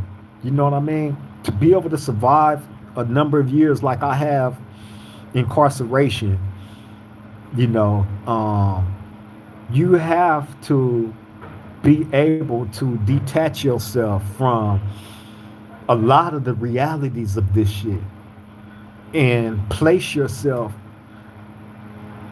you know, in the mind state of this ain't my permanent home. No matter how much time they gave me, no matter how much they fight against letting me out, this ain't my final destination. And by me feeling like that in my heart that this ain't my final destination, because I know it ain't, I got to continue to allow my mind to expand outside these walls as much as I possibly can. That means indulging in real life things, real life issues. Although here, physically, mentally, I don't have to be just confined to this environment. You feel me? So I just try to contribute a little bit of both, you know, where I can, where I see fit. You feel me? And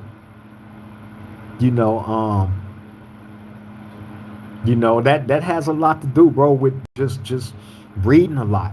You know what I'm saying? And being able to indulge in conversations, you know, on all levels. Hope they prepare. Say shout out to your express, big homie. For sure, Brody. He said hashtag mastermind. I could never give up. Said man, I could never give up. Said at the age you are, do you still catch fades? Hey, I could never give up. that's a crazy question, right?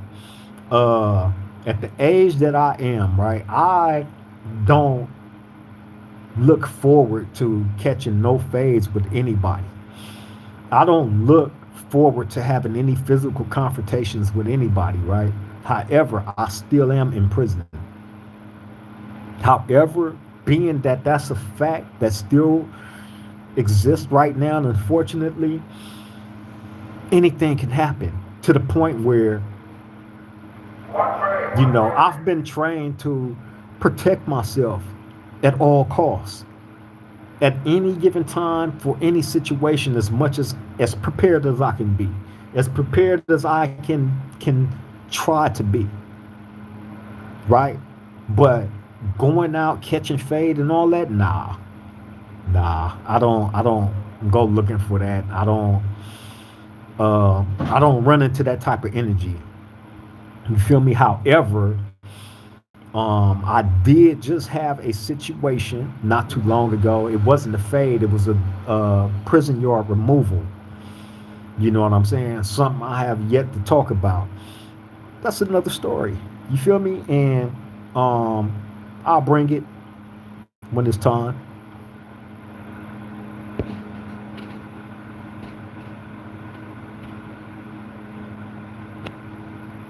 No mercy, no love said pools and squares, parlays. Oh yeah.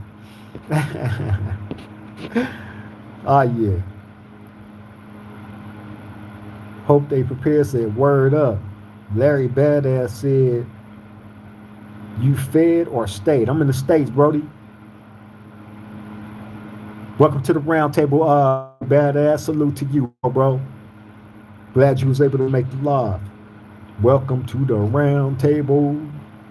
I could never give up said, what books have you read in the last year? In the last year. That's, you know what? That's a damn good question.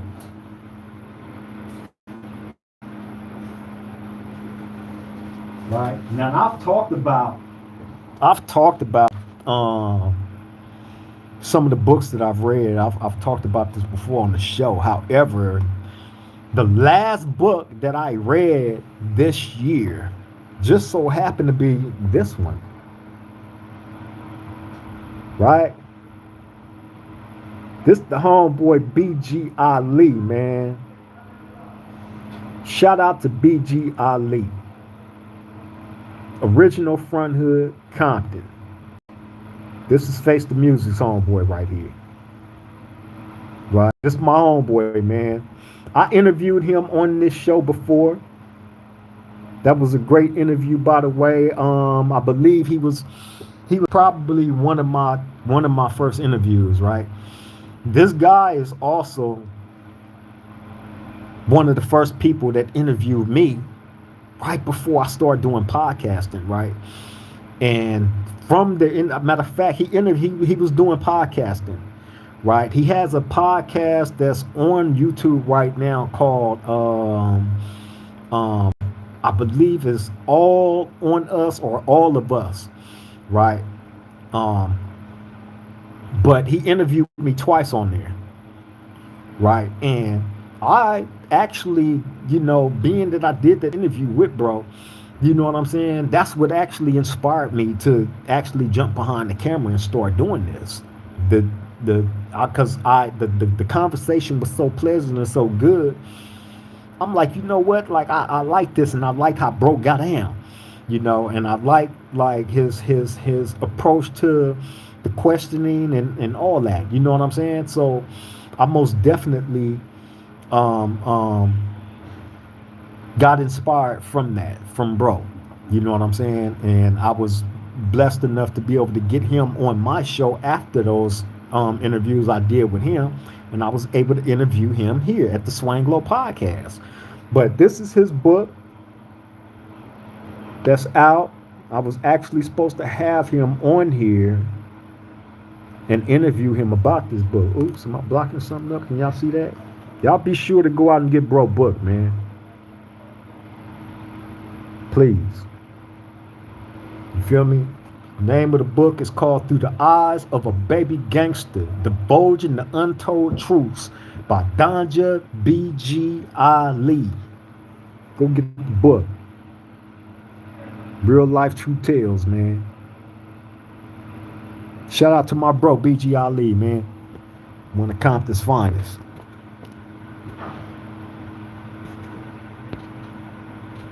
Amazing expectations. Salute, man. Glad you was able to make the round table. Send my love and respect to you as always, Brody. Larry Badass. He said salute to you, my brother. Salute right back to you, Brody. Glad you was able to make the round table. Send my love and respect to you. I could never give up said, do you know Beach 20s? No, I don't. But I do remember hearing that name. But no, I don't know him personally, and I know quite a few Long Beach 20s. Shout out to Beach Boy, my brethren, Roundtable family member. No Mercy, No Love said Internet Archives is a digital library, millions of books, all subjects. Absolutely. Absolutely. Biggest Mac once said, what was the beef with you? And oh man, that was about nothing, bro. You feel me? That was about nothing. There's no beef with me and him. You feel me? It was a misunderstanding. No beef, just a misunderstanding, and we got over that. You know what I'm saying? I wish bro well. You know, I'm pretty sure he's doing good on his platform. So, you feel me? There's no beef. Great question though, Biggest Mac one. Salute. Glad you was able to make the live, Brody.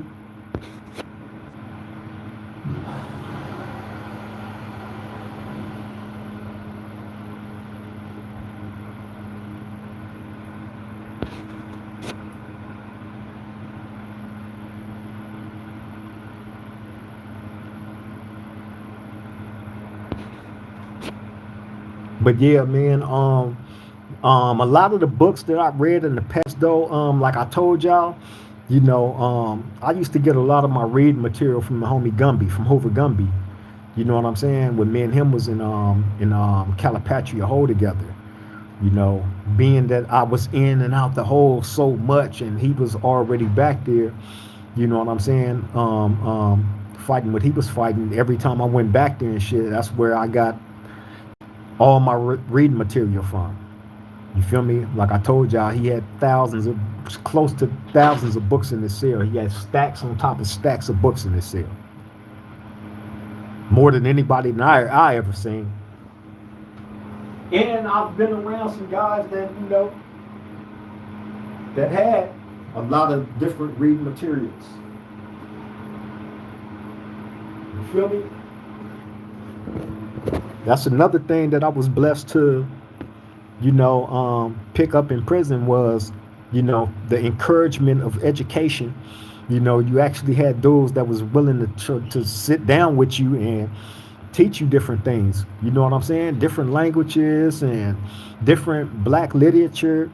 You feel me? With different literatures, period. You know, it wasn't just black, but just different literatures, period, depending on what you was into. You feel me? But yeah, I read a lot of books over the years, man, and that's one thing that I've always credited to being able to allow my mind to journey outside of the environment that I'm in, the realities of this environment, although still having to be conscious of, you know, the dangers of this environment, you know, and stand as ready as possible, you know, for anything to pop off, because again, some things happen with no warning. Some things just happen with no warning, man. You know, people wake up feeling, you know, different on some days. You know what I'm saying? And them the ones that I try to stay away from. You feel me? I call them bad spirited people, man. And if you allow bad spirited people to invade your space in prison on a level 4 general population mainline yard, 9 times out of 10, you would definitely find yourself in the mix of some bullshit. You feel me? So I try to keep like my conversations with a lot of dudes to a minimum. You know, I try to have, you know,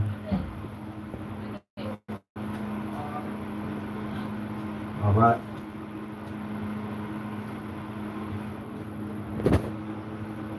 I try to have as many intelligent conversations as I can, right? Um, well, what I would consider to be intelligent as far as, you know, game wise. You feel me? I always try to give to my young homies in here, you know, and this is something that in comparisons to back in the day when I first came in, a lot of OGs wasn't doing this with young homies and shit, like actually encouraging them to be better, to want to be better. You know what I'm saying? And showing them, not just talking to them and preaching at them, but actually showing them, like, man, hey, man, hey, this is what I'm on over here. I'm reading this and I'm studying for this, and I'm trying to get my degree in this, and you know what I mean. And they go, oh yeah, like yeah, And if they inquire, then you build off of that. You feel me? Leo V3T said it's probably hard to avoid people in there. I imagine it is hard to avoid people, bro, because you're in a closed off space. Like we was just saying, in comparisons, I don't know if you watched the show Big Brother or not, right? But Big Brother is a house that they plug different people out of different parts of society, right? And place all these different people with different character types inside this house. And all of them are basically, it's like a social game.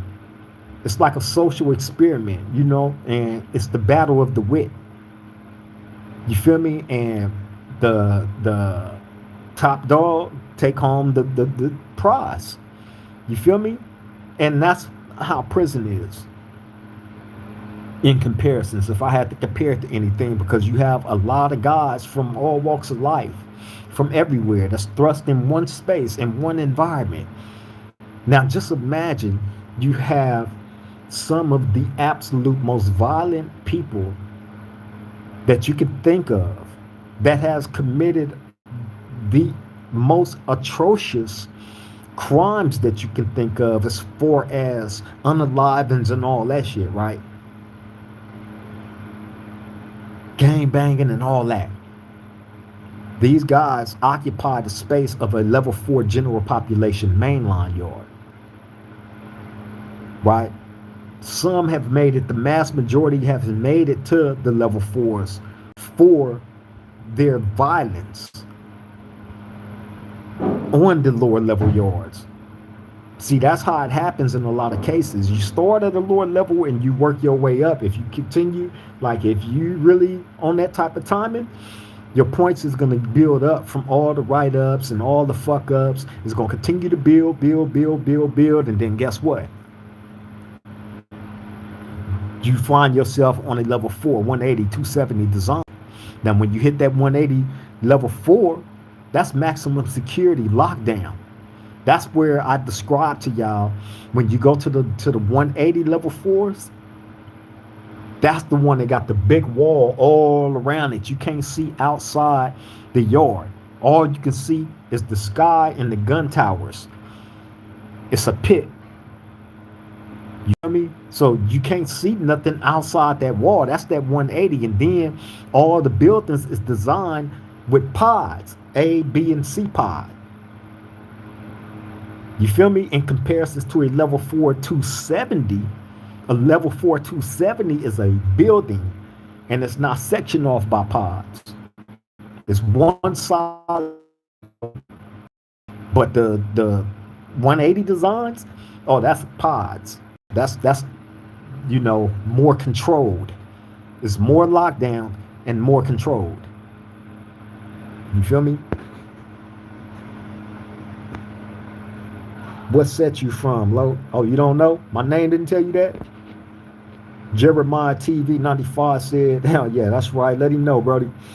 Jeremiah TV 95 said, why do y'all let them run the prison? Oh, we let the Mexicans run the prison. Jeremiah TV 95. You must be from out of state somewhere. You feel me? With that question, right? Or are you just a natural troll? You feel me? But don't nobody run nothing.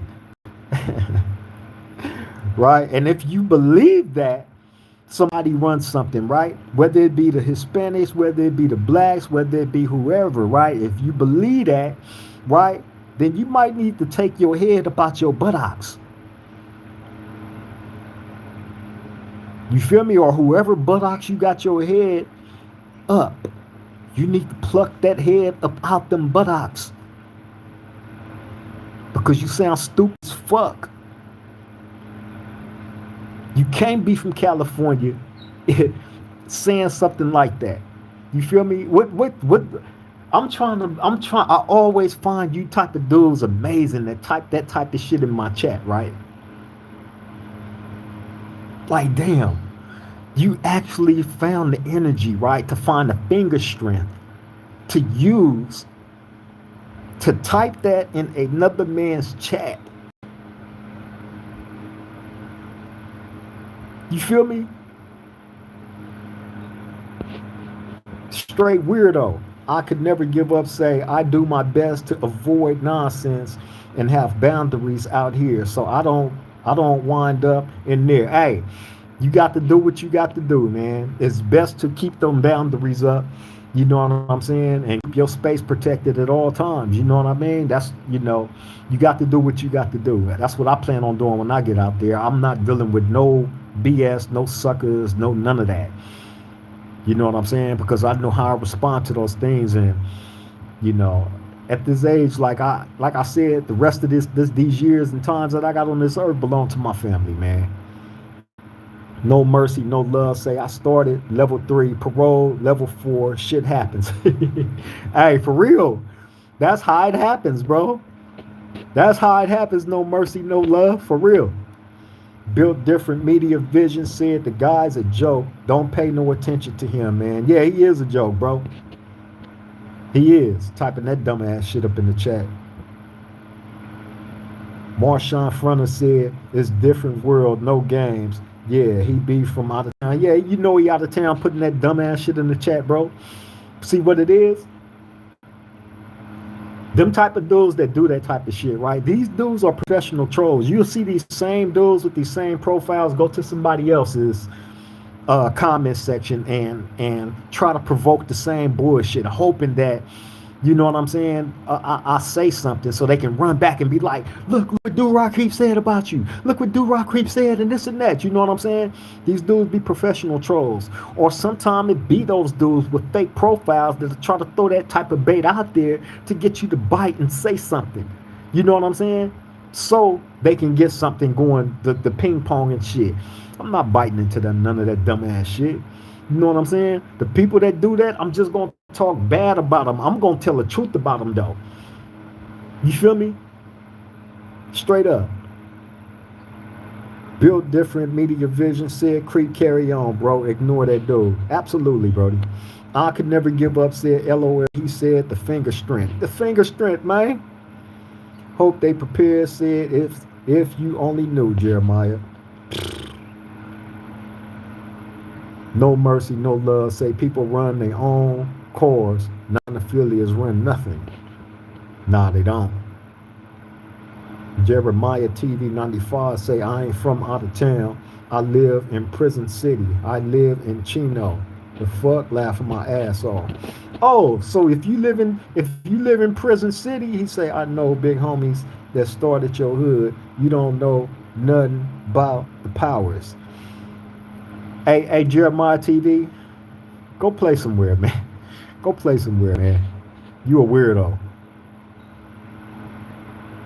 Hope they prepare. Say y'all think San Quentin got politics with it being here in the Bay Area? I'm still tripping on this guy Jeremiah wasting. Hey, weirdo, man. Go play somewhere, Jeremiah. You don't know shit. If you knew anything, you would have never in a million years typed that in the chat. That lets me know that you an idiot. You're not from California. You're a professional troll. Straight up. Now go play before I start talking bad about your mama.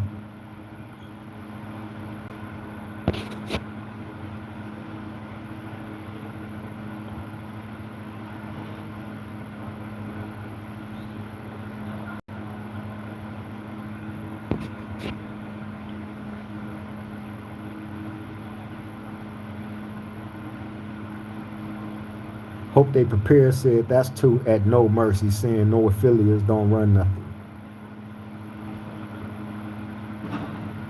Hey, now the non-affiliates really don't run nothing, bro. They don't have the say so in what's going on um politically on no prison yard.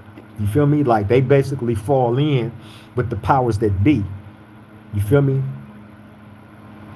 No mercy, no love. Say who the fuck proud to live in Chino?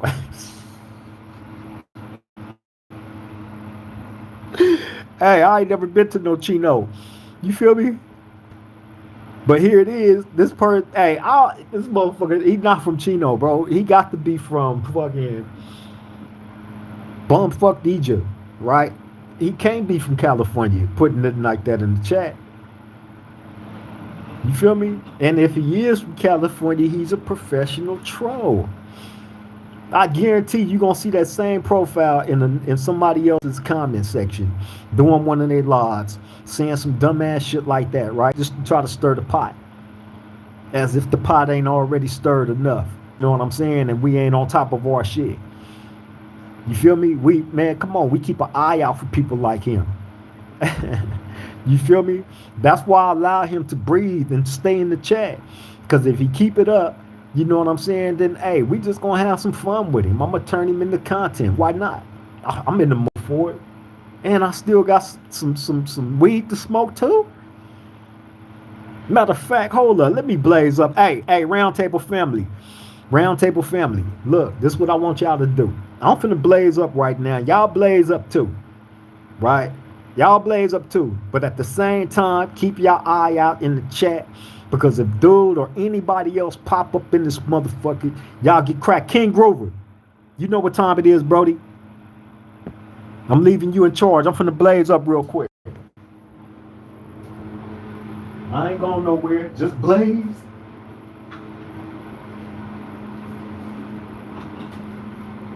We accomplished our mission. We accomplished our mission as far as, you know what I'm saying? Uh, uh, uh, uh, delivering to the people, about being transparent with the truths of the 80s and the truths of the 2000s. You know what I'm saying? We pretty much got our point across, and now it's time to have a little fun. You feel me? King Grover say I'm always smoking one when I'm here. Look, for sure. King Grover, hey, I'm finna get on your level right now, Brody. Wizard say I'm having a smoke with you. For sure, Wiz. I love you, bro.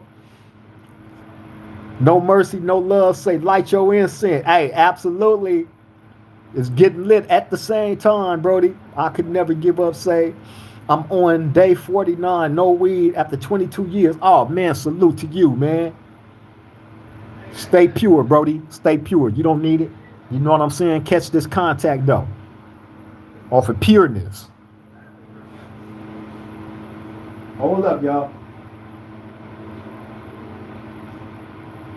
Hold up. Wait a minute. Hey, I swear to God. I swear to God, man. Y'all not gonna find another guy that's been in prison as long as me on no level 4 yard, not no old head. You know what I'm saying? That's gonna spend time like this with y'all, man. I love my roundtable family. You feel me?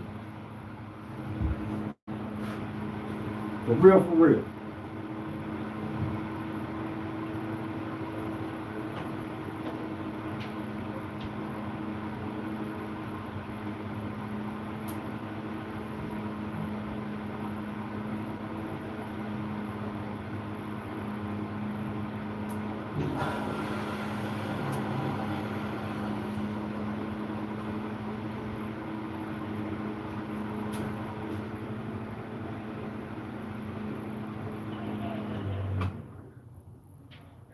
All right.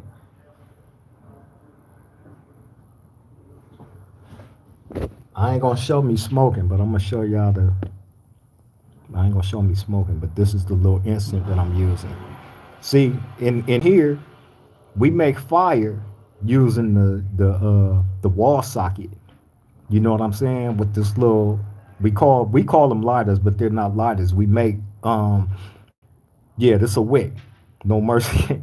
Yeah, but we make the fire using the wick as no mercy, no love. Just nah, I don't use the salt water one. Hell no, them scare me, bro. I ain't gonna even lie. Them motherfuckers be going too fast.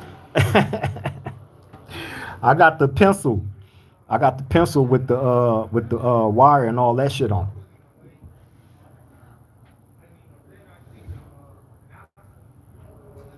You feel me? Hold up, now I'm finna cut this off so I can smoke. We don't do that on camera no more.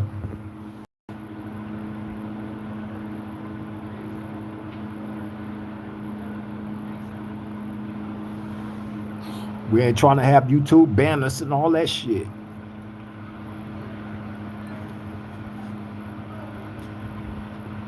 Hope they prepared, said innovators.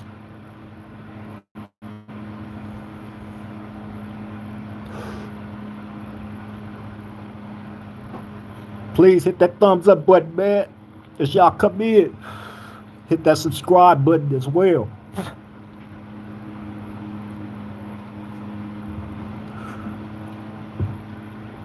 It won't cost you a dime if you subscribe to this channel. It won't cost you a dime to hit that thumbs up button. It won't cost you a dime, you know what I'm saying, to jump in the chat with my roundtable family and interact with us, man. We encourage it. You know what I'm saying? It helps us get further into the algorithm, man. Please, if y'all don't mind, hit that subscription button, hit that like button, the thumbs up. Make sure y'all hit the notification bell as well.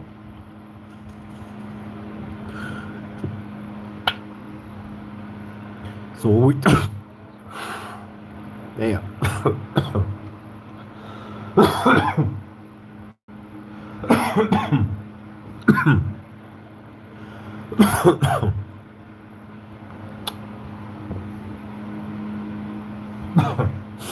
Hit that that notification bell so when we do these lives, they would notify y'all immediately. You'll be right there in front and center. You won't miss a beat on nothing.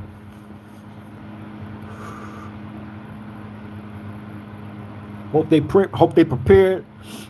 Said like, comment, and subscribe. Please do, please do. King Grover say you see Keefy D today on Court TV. That boy looked shook. Hey man. Hey King Grover.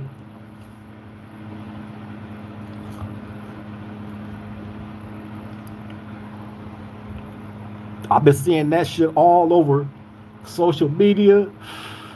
I think I seen it on TMZ. Shit, I think I even seen it on one of the major news channels, right? Like from breaking news type shit, right? Now, you know that's big. When you making breaking news like that, man, you know that's big. I don't think bro realized how I don't think bro realized how deep he was getting himself into some shit. Bro, listen. Do you know the time you get for unaliving somebody? Right? They give out life sentences for that, first and foremost. I'm not talking about no manslaughter and none of that, because you can get like 10 years, 7 years for a manslaughter. No, I'm talking about for actual unalivings without a deal or none of that, right? You get life sentences for that. So it always baffled me to the point of no return when I see not just this guy, Keefy D, but anybody that will place themselves on purpose in a crime such as an unaliving, whether you did it or not. Anybody, if you placing yourself there and taking the credit for participating in something like this, what the hell do you think is gonna happen? I'm what do you think is gonna happen? Now this guy is incarcerated for this, and now that you lock, because I heard he wrote a book. I've seen a number of different interviews that he did talking about this shit, right? His participation in this situation involving Tupac Shakur. This ain't me saying he did this. This ain't me saying he was involved. This ain't me placing this crime on this man or none of that. This is this man placing himself there. This is this man claiming his involvement in the situation. This is this man that involved himself in this high profile unaliving of Tupac Shakur. Interview after interview. Admitting to this and admitting to that. Bam, they turn around and arrest you for it. Okay. Since you admitting it, we gonna believe you. Bam, we gonna believe you. And you had a right to remain silent, which you chose not to do. So anything that you said can and will. The key words in what I just said. Anything that you say can and will be used against you. Anything you say can and will be used against you. This man, again, interview after interview, said, yes, this is what happened. Yes, this is what happened. Yes, I was there. Now they got you and arrest you for it. Now they shook. Reality done set in on that man. Cold game, bro. I always find it baffling for people that jump out there and place themselves in situations like that, bro. Crazy. King Groover said he lucky he ain't in the state of California. He be in PC. He already a rat. Man. Yeah, I've seen all kind of little things on him, bro.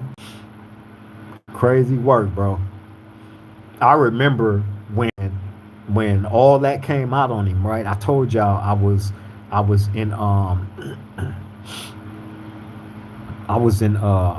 Sat F, New Corcoran, with Baby Lane's little brother, right? And Baby Lane is this guy's Keefe D's nephew.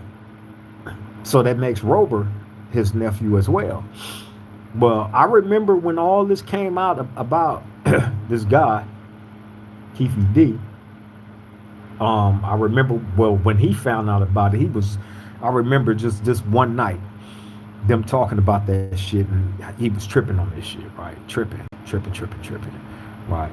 I've had conversations with him about all this, in which I'm not going to discuss. You know what I'm saying? But crazy work, bro. Crazy work, bro. Hope they prepare. Say shout out to the round table. Y'all did y'all thing to pop up in my algorithm. I'm on nothing but algorithm spaces and history war docu-series. Hey, hope they prepare. Hey, man, for sure, bro. I appreciate you always popping out to the round table, Brody. You know what I'm saying? For real. You stay in touch with me, though. You know what I'm saying? Whether you popping out here or on Instagram. You know what I'm saying? I appreciate that, though. Real one. King Grover said, welcome to the round table. Hope they prepared. Say where they do that at. No Mercy, No Love said, dumbest shit I ever seen, for sure. No Mercy, No Love said, murder has no statute of limitation. No, it do not. No, it do not. You see, this happened with Tupac. That happened in 96. happened in 1996. This was 30 years ago. I was in 1996 when this happened. I was in Delano reception when Tupac got shot in Las Vegas. When all that happened in Las Vegas with Tupac, I was in Delano reception center. I remember it coming on the news and tripping like, dude, what? You feel me? Black Six Ear, what up, Brody? Salute. Glad you was able to make the live, bro. He said that cop said Keefe D that he had immunity. King Grover said, I don't think he did no shooting though. At that time, Keefe D was a G homie from Southside. The little homies would have been the one shooting if he was even in the car. Oh yeah. I heard he was having his bread. You feel me? I heard he was a real reputable dude from over there. You know what I'm saying? Known for having his bread. Like, it's a number of Southsides I know, bro. You know what I'm saying? Like I said, Rover was up there with me. You know what I'm saying? Shout out to the homie Strawberry. Lil Strawberry was Marcelli in Calipatria. You know what I'm saying? As well as the homie BG Hawk from Southside was up there, as well as Saki from Southside. It's a whole bunch of them I know, bro. All them is tied into, you know what I'm saying? Facts. You feel me? So, yeah, man. You right, King Grover. You right. No Mercy, No Love said he gave Vegas what they needed. Yep. King Grover said now they got him. He like, I was just playing. It's too late for all that. I was just playing. That's why you don't play, damn it. That's why you don't play. You feel me? Because especially with that, nigga, you admit to a homicide. You admitting to an unaliving.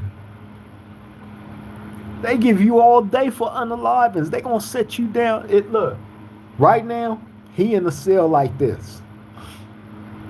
He in the cell just like this. Only he in the county jail. Right? He in the county jail going through it. You feel me? Imagine you an old man now too. You ain't no young spring chicken like you used to be when you used to be able to go to prison and sit them years down. This nigga old and got grandkids now. You know what I'm saying? You separated from them because you chose to do whatever, and now they got you up against it. You know what I'm saying? Like that's crazy, bro. I would never understand anybody that placed themselves in that situation, brother. No Mercy, No Love said shout out BG Al. Shout out to BG Al from Southside as well. King Grover said his family cut him off when he got to snitching. His sister had a stroke. Baby Lane mama. Oh, damn. Phew, that's messed up. Man. Hope they prepare. Say blessings to you and yours at Cree, Brody. For sure, man. I appreciate that, bro. Same right back at you. For real. Mac Ryan. Salute. Mac Ryan 9091. He said, keep your head up, OGA. I appreciate that, Mac Ryan. Send my love, respect to you, bro. Welcome to the round table. No Mercy, No Love said was in LP when Pac got killed. Oh, you was in Los Padrinos? That's crazy. He was in LP when that happened. Yeah, man. I was in Delano Reception Center. You feel me? When that happened, that was crazy. You feel me? And then I told y'all like when I left Delano Reception, that's when I went to Salinas Valley, right? And that's when I started seeing all the dudes in prison getting the Tupac tattoos on them, murals. They was getting the Tupac murals, getting Tupac whole picture blasted on them and shit. You feel me? It was a crazy time because Tupac was like or Elvis. You know what I'm saying? King Grover said Keefy D had Pop. I got cousins from Southside Compton Crib. They was getting money over there back then. Oh yeah, yeah, yeah. That's what I was hearing. That's what I was hearing, King Grover. Like they was getting to it. Jake Brown said, I know Strawberry well. Oh yeah? Yeah, bro, that's the homie. He was my celly in Calipatria. And when I had out the hole, this was on the Sea Yard, I believe. On the Sea Yard in Calipatria. Yeah, this was on the Sea Yard in Calipatria. That's when me and Throwdown from Nutty Block, Rocco from Palmer Block, we was all in the same building. Black Six Ear One said, I am not putting nothing on him, but why would he need immunity if you ain't saying anything? He apparently said something. I could never give up, said I was 10 when Pac died. Remember it like it was yesterday. Damn, you was 10 years old? I could never give up? You was 10? Damn, that's crazy. That is crazy. I could never give up, said Keefy D bought to go down for Pac. Man, Black Six Ears said, I heard he was getting that bread too. Yeah, that's what I heard. He was breaded up. I heard that's what bro was about, getting his money. You feel me? That was a big thing when that happened with the guy Keefy D and Compton that shook Compton up. I remember when it happened, like them talking about that shit. Like dudes was really blown out the water by that shit. You feel me? What year Pac passed on? 96? Yeah, 1996. I could never give up, said Pac died September 1996. Yup. I was in Delano Reception Center when that happened, man. That shit was crazy. And that was the same year. Like they dropped the Machiavelli right after he died. The 7 day, what was that? The Machiavelli, the 7-day theory, Don Illuminati. Hope they prepare, says sheesh. I was 5. God, easy. You was 5?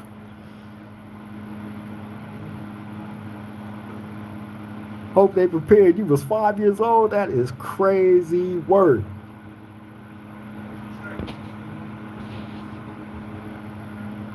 Hope they prepared, said long live Brody. They knew they had to take him out. Sadly, man. Pac was ahead of his time, you know. Dude was, man. He was ahead of his time. Too knowledgeable. Yeah, I agree. Hope they prepared. Black Six Ears say, I still jam that album. Man, I play all the Pac shit. I don't listen, look, all the music I listen to, most of the rappers that I listen to is deceased. DMX, Tupac, Nipsey, sometime King Von, sometime Pop Smoke. You know what I mean? Like a lot of the music I listen to, either they deceased or it's like a lot of the older shit, man. It's just, you know, it just takes me back to a time. You feel me? So I listen to a lot of the old Dog Pound shit, Ice Cube. Shit, I go back and listen to some NWA. You know what I'm saying? Like, you know, I listen to a lot of the older stuff, man.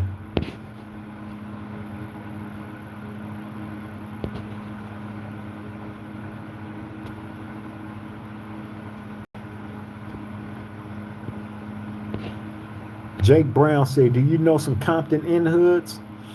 Uh, the neighborhood Comptons that I know that I ran into was in the Crip module with me. Hershey Low, um, Mouse, and Lacey.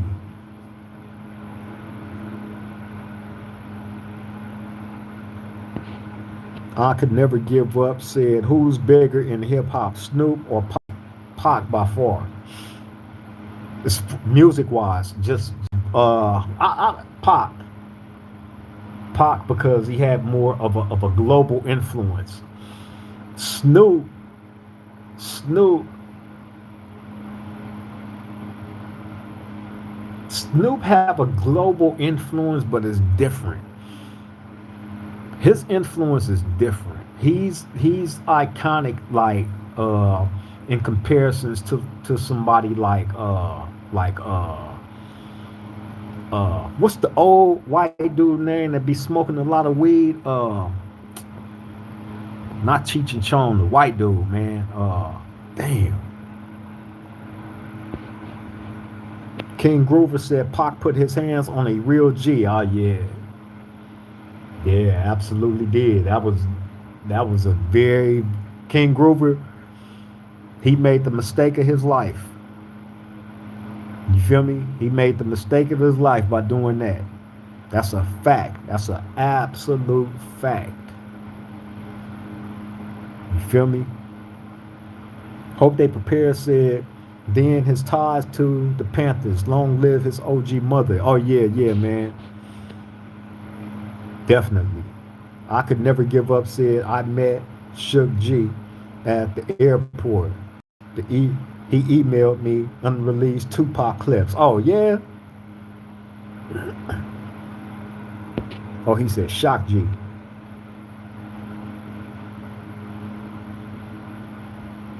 That's cool, bro. That's classic shit you got in your. I'm sitting here thinking about that, like, damn, you got unreleased clips of Pac. You feel me? Like that's classic. You know what I'm saying? King Grover said, got what he had coming. Truthfully, they would have did it to Crip if they had the ups. Oh, absolutely. Hey man, hey King Grover, I look at it like this, right? You look at that same perspective as I do, from the same exact eye, from the same exact perspective. You know what I'm saying? Although we may feel the way that we feel about Pac being an iconic figure, right? However, he jumped into the field of gang banging. That's where he fucked up at. He jumped into the field of gang banging, not understanding that, you know, um, the people around you wasn't going to be able to stop the inevitable from happening. They understood the elements of the gang banging part. However, they still allowed that situation to go there. You feel me? So at the end of the day, yeah, yeah. Unfortunately, that's how it played out for him. But he jumped in the rim of gang banging, bro. That's where he fucked up at. I could never give up said Pac was too wild. He crossed a killer and it backfired on him. Absolutely. Black Six Ears say Pac always. Black Six Ears say militant Pac was nothing to mess with. Willie Nelson. Willie Nelson. Yeah, that's the level. Yeah, Black Six Ears. Willie Nelson is the iconic level that I will put Snoop on. You know what I'm saying? Because he's known for doing his thing. You know what I'm saying? He's that iconic figure. That's how I view Snoop. It's a complete difference from Pac. Pac was impactful in a whole lot of different ways as far as, you know, where his music was able to reach the reach that he had. No reparations, no vote. What up, Brody? Salute, salute, salute. Glad you was able to make the round table today. We send our love and respect to you as always. For real, for real. Hey, man, but yeah, man. Dude, Pac messed up, man, when he did that. You know what I'm saying? He messed up when he did that, boy. Crossed over into something he wasn't. See, when you grow up gang banging and in that culture, right? It's certain things you know to do and not to do. You know what I'm saying? What lines you know not to go there, because the possibilities of this happening can definitely happen. You know what I'm saying? In comparison to somebody that started, that chose to go into that lane at a late age. At that, Pac was 25 years old, and you know, start, affiliating himself with these guys, with these group of guys, right? Then the group of guys that he affiliated himself with was really from the street. Pac wasn't. You know what I'm saying? So he didn't take that shit like how the real gang members took that shit. However, again, that shit cost him. You feel me? Hope prepared say threw it all away. Yeah, man. King Groover said Pac started claiming mob allegedly. Yeah, he did. Got it tattooed on him. You know what I'm saying? He in all honesty, I don't know how true it is, but I heard that they had a dude from their hood named Lil Pac. You feel me? I don't know how true that is, but I do remember hearing that over the years, right? And um yeah, he definitely has started claiming the mob. You know what I'm saying? At 25, this man was 25 years old, bro, when he went out there and affiliated himself with that. You know what I'm saying? And not understanding these dudes that you was real gang members. These dudes are real ones. You know what I'm saying? You jump in late. You not understanding, like, I'm finna go over here and fire this dude up, and you don't even know who the fuck you doing this to. The dude you doing it to, man. Come on, man. Need I say more, people? Need I say more?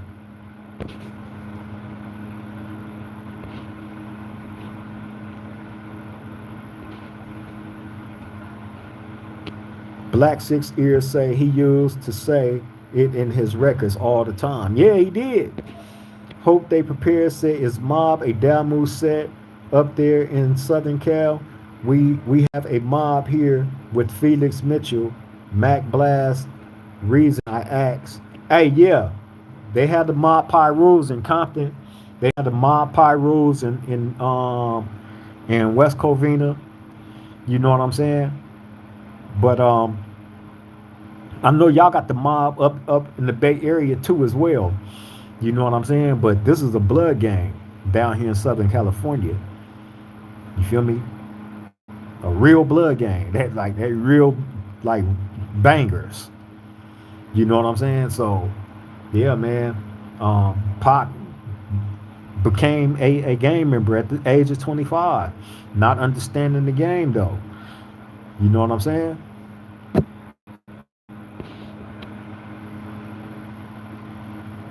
My bro Wizard said, yes, mate.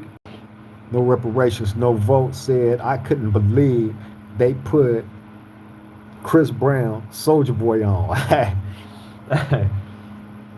hey, hey, I ain't gonna lie, right? When I first, Soldier Boy, right? When I first seen him, right, go out there to Compton, right? I was like, what the F is this? This dude is a blood now, right? And then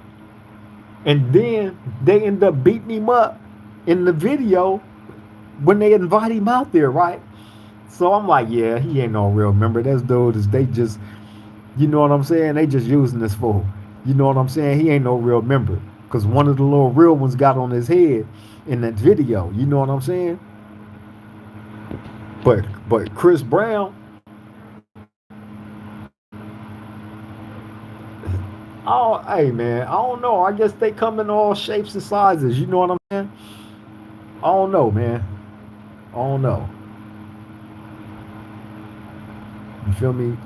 I thought Chris Brown was from like Virginia or some goddamn where, when he first came out, but he came out, I guess, to California and got put on the blood set, right? And shit, I mean, they embrace him, so I was just as blown away when I found out that they was Bloods too. No Mercy, No Love said ODB was hard. I was bumping Brooklyn Zoo in '95 in LA. ODB was wild. ODB was a crazy psychopath that did his way, right? ODB was all right with me, man. He didn't give a fuck. You know what I'm saying? Straight up. And he was in the trenches as well. Rest in peace to ODB, man. Oh, dirty bastard, man. King Groover say, yeah, Ma Pyru, you never heard of that before. Shit all over the internet. Money over bitches, MOB, yeah, man. I could never give up. ODB was nice. He been gone for 22 years already. Yeah, it don't even seem like it's been that long. Any of these dudes been gone. Hope they prepared. Say first time hearing about Ma Pyru. I be under a rock studying and shit, guys. Oh, okay. Hey, King Groovers, we got them like that, bro. Everybody ain't from the streets like that, so everybody ain't gonna be as knowledgeable about the gang shit as we are. You know what I'm saying? But it's good that we are able to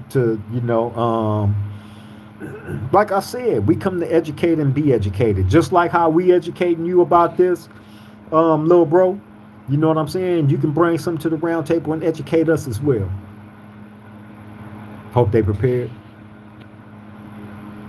No Mercy, No Love said, if you didn't go through juvie, you not official.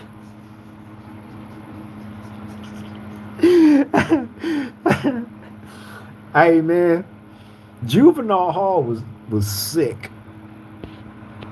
Juvenile Hall was sick, and that was Gladiator School. You know what I mean? That's why dudes be tripping.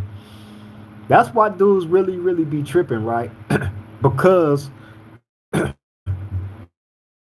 those trenches of Juvenile Hall and camp and YA. You know what I'm saying? When you've gone through all those different stages, unfortunately, in the gang banging world is kind of a badge of honor. You know what I'm saying? Because it's the true testament of you being a gang member and coexisting amongst other gang members outside of where you from. But it's always going to be somebody that's pushing just as hard as you. You know what I'm saying? That might I want to see if you really on that type of timing. And we'll test your hand. You know what I'm saying? So when you go through these different gladiator schools and then you have somebody like a Chris Brown or a Soldier Boy come along and get put on without going through those different trenches, it's like these niggas got bumped to the front of the line without any of the sacrifice or hardship. So they not taking this serious like that. King Groover said he is from Virginia, born and raised. That's what I thought. I always, I start questioning myself, King Groover, I swear to God, right? When he started being a blood, I'm like, wait a minute. I could have swore up and down. I heard something about him being from like Virginia or some goddamn where. How the fuck is he a blood in California? I always, and then I'm like, maybe he is from out here. I start playing tricks with my mind, but yeah, I knew I wasn't tripping, bro. Hope they prepare. Say he is. He from Petersburg, Virginia. Chris Brown. See, I knew I wasn't wrong. I knew I wasn't wrong, bro. Hope they prepare. Say not too far from Richmond, Virginia. Petersburg is the suburbs. Oh, okay. Okay. Hope they prepare. Said that's what our mob stand for. King Groover said it's the gang that Pac was in though. LOL. Yeah, he was in that gang. No Mercy, No Love said 6569 Ville, the mob. Oh yeah. Hey. I had a boy that was in Sat F, New Corcoran on the Sea Yard with me, right? From the Ville, from the mob. Um, uh, damn, what was his name, man? Ah, I hate forgetting people's names. But I used to mess with him every day. That was my boy. He used to rap and shit. Hope they prepare. Say they got brims in Virginia. When I go, they think all of Cali bang. No reparations, no votes. Say I was wondering if Lil Wayne was put on by Mac 10. Hey, hey, no reparations, no vote. That's what I thought. I swear to God, when Mac 10 went out there, right? That's when Lil Wayne and Birdman became Bloods. I believe Mac 10 actually went out there and put those dudes on and recruited them. You know what I'm saying? To keep it all the way real, like Mac 10 is like really, really a nigga. You know what I'm saying? From everything that I heard, I ain't never heard nothing about him being like a false banger or none of that shit. You know what I'm saying? Or no weirdo like that. You know what I'm saying? But you know, I believe the nigga had the power of influence on them dudes, on them becoming Bloods, because I also remember before he went out there and did that, them wearing blue rags, Lil Wayne them, the whole Lil Wayne, Juvenile, all of them and shit used to have blue rags on everywhere. Bullshit you not. I remember seeing that with my own eyes. I know somebody else out there had to see it too. I was locked up with Lil Mac 10. No Mercy, No Love said I was locked up with Lil Mac 10. Oh yeah? No reparations, no vote said, yep, blue rag. See, he seen it too. I knew I wasn't tripping. I distinctly remember seeing them always wearing blue rags. What's the other one that just got out of jail? BG? I always thought they was Crips. Up until when Mac 10 went out there, that's when all of them turned blood. Facts. All of them turned blood. No reparations, no votes, say, in the South. Yeah. Yeah.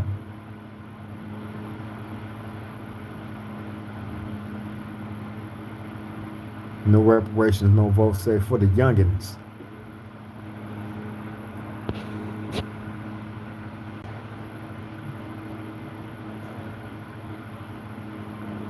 Yeah, man. Hey, I mean the influence of the gang banging and all that shit, right?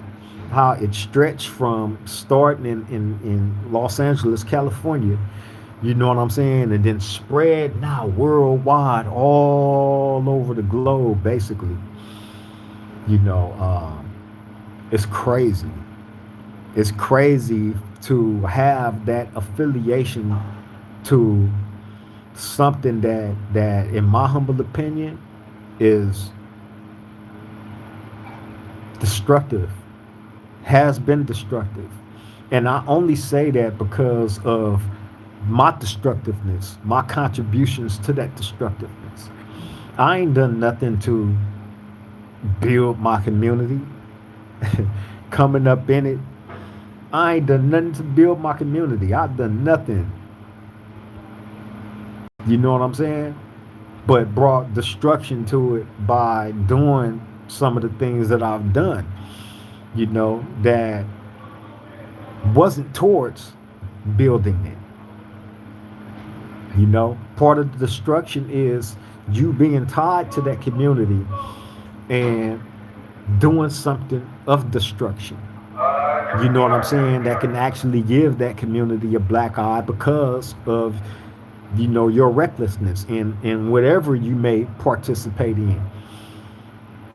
You feel me? So that's when I say, you know, my contribution to the destruction of my community, or any of our contributions to the destruction of our communities, you know, what needs to be done, you know, in efforts to try to rebuild back up a better image of that community, you know, it starts with here first.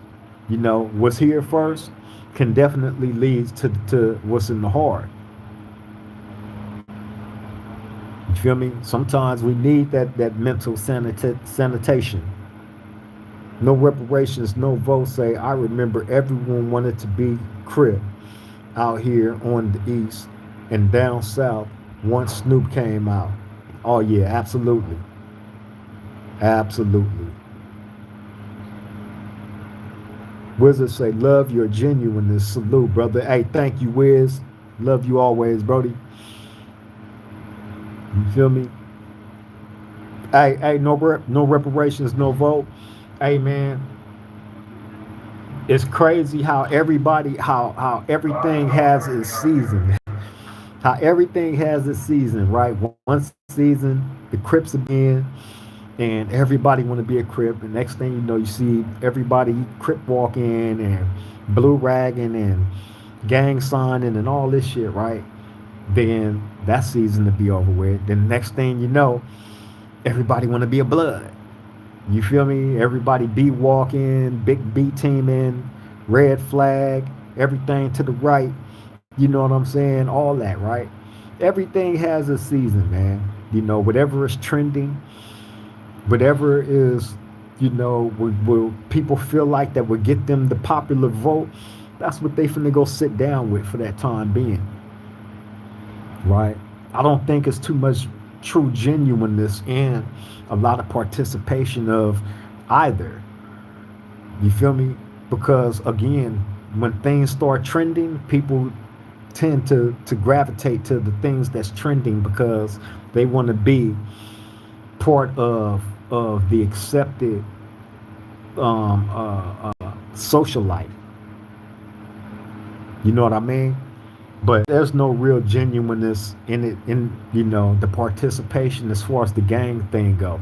That's why so many guys, end up going SNY and PC and dropping out and end up telling they hit the police station, and you know what I'm saying, or even getting bad charges on their names and all this shit. That's why a lot of that stuff happens. A lot of these dudes develop bad drug habits. You know what I'm saying? That's why. Hope they prepare, said Cali. Cali, the predecessors. That's why the revolution will commence here once our cities and others lock in.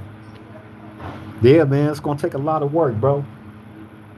It's gonna take a lot of work. Everybody gonna have to be on one accord. If everybody can't be on one accord, it's gonna constantly be chaos, confusion, disagreements. You know what I mean? Indians trying to be chiefs, all that. People stepping over each other. It's gonna be a lot of that. So everybody has to be able to sit down. Everybody has to be able to humble themselves. Everybody but give everybody the opportunity to participate in the conversation, and everybody be able to get on one accord. Once that is able to get established, then I can see success in the unity of us all as one. But until that happens, man, unfortunately, it's going to be what it is, my bro.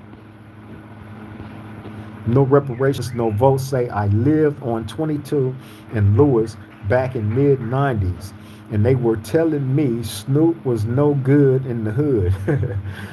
I was shocked. Gangster music shaped a whole generation.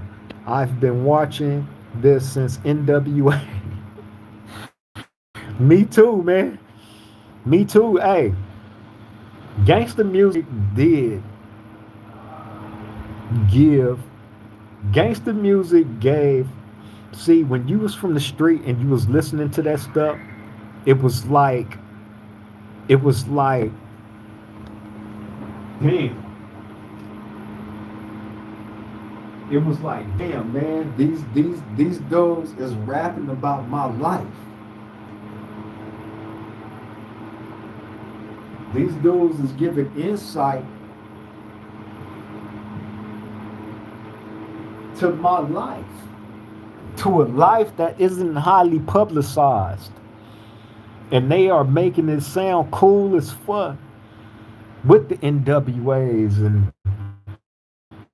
you know what I'm saying, the half gang bang, half revolutionary, gangsterism type shit though. You know what I'm saying? They did make it seem cool to want to be a standout. That's a fact. No mercy, no love, say turning Muslim too. No reparations, no vote, say real talk at hope they prepared. A hell of a lot. We a council. No reparations, no vote, say it's the theme song for the streets.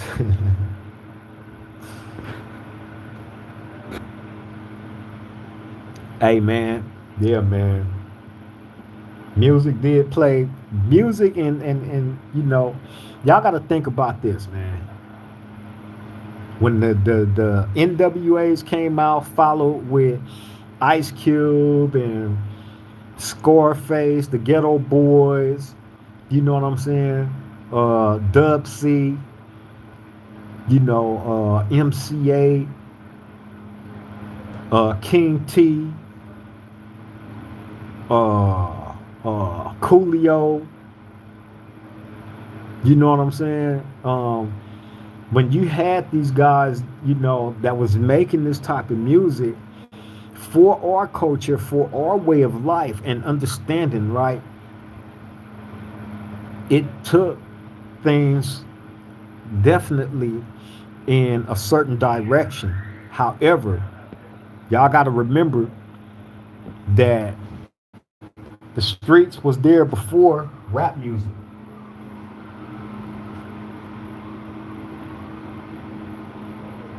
Rap music influenced, the streets influenced rap music. The streets is what influenced rap music. Rap music took the streets to a whole different level. You know what I'm saying? No reparations, no votes. Say shout out DJ Quick, who was repping Bloods before it was mainstream. Hey, I remember when DJ Quick came out with that with that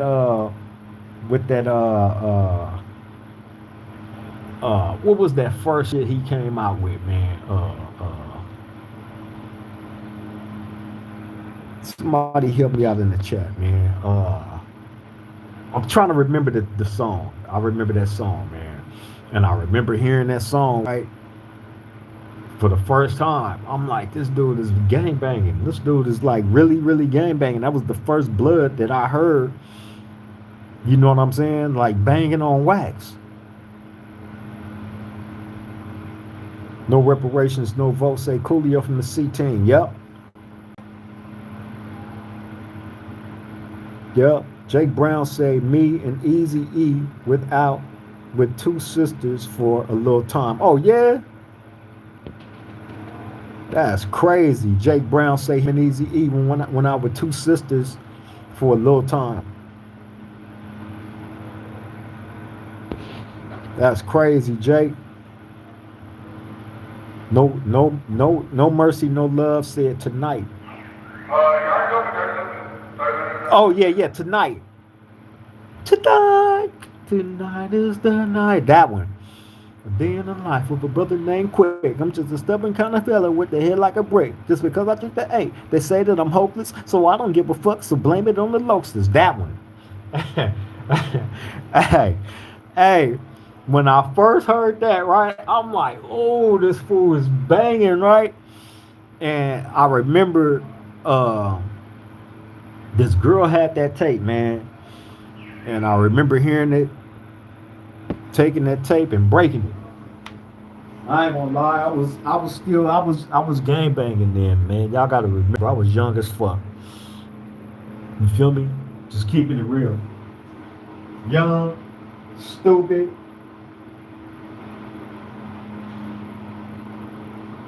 You know what I'm saying? A young gang banging idiot. You feel me? That's what I was. That was a fact. You feel me? But that was a legendary. That nigga did made a legendary album. That was a legendary time for DJ Quick, man. That's some real shit. Because although I remember hearing the tape and doing what I did to it, I also remember doubling back, getting that tape again, then actually bumping that motherfucker over and over, although he was gangbanging in it. That's a fact, right? But yeah, shout out to DJ Quick, man.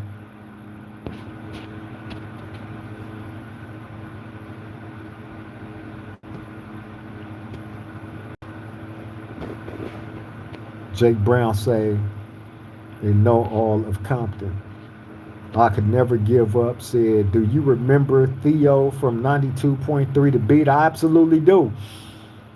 I used to listen to that.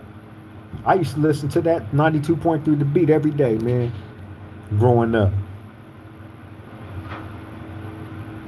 My favorite song of yours. Hey, my bro Wizard, man, shout out to Wizard. Wizard say his favorite song that Do Rock Creep put out is called On Crip, right? Which is on all major streaming platforms. Hold on, y'all. By the way,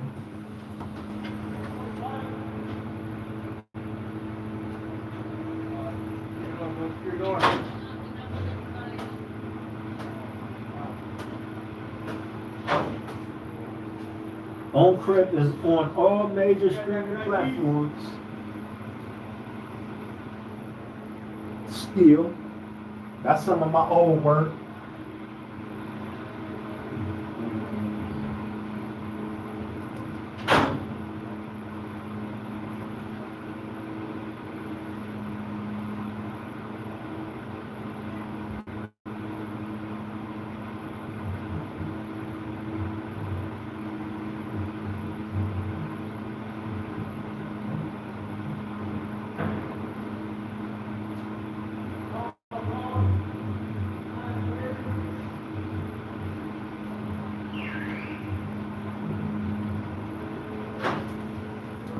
All right, I'm back, y'all. I'm finna sit press here shortly. I could never give up, said permed out Jerry Curl. Another amazing feature from Lockdown. Phone chat. I had a perm.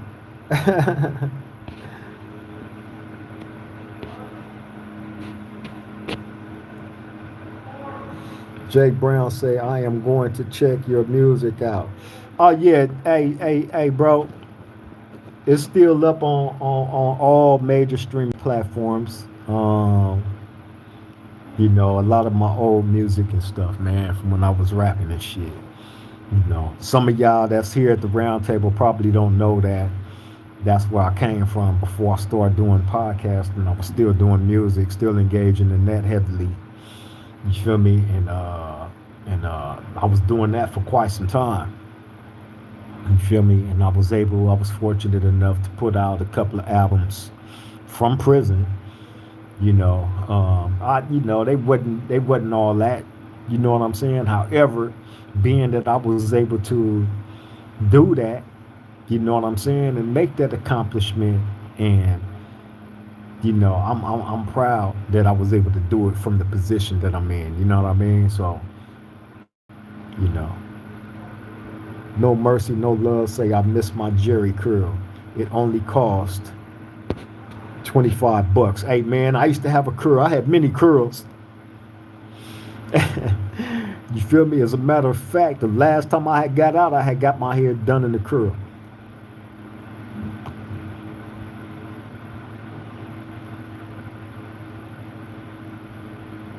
John Vasquez, KVSP. I could never give up, say they was all that. 5 star, 5 mics. I could never give up, said, did you know the General OG Tradie? Nah, I never had the chance to meet Big Tradie. I never had the chance to meet Big Tradie, bro. But I did meet Lil Tradie. That's my bro right there. You feel me? Shout out to Lil Tradie, as a matter of fact.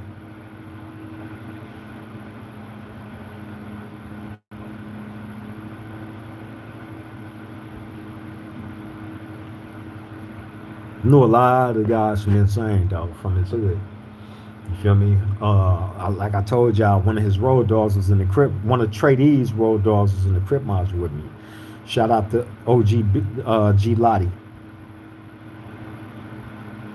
No Mercy, No Love said the Jerry curl with the LA fitted, priceless. Oh yeah, you had to have the hey, No Mercy, No Love. What about the OG old school golf hats? You feel me? Niggas used to have them golf hats on, bro. You know what I'm saying? With the long Jerry curls and shit. No reparations, no vote said. Do you know OG Baby Gangster from Santana? No, I haven't had the opportunity to meet him in person either. However, I'm definitely a fan of his podcast show, and I was fortunate enough to be able to communicate with him through his podcast show a couple of times. But no, I haven't met him personally in real life.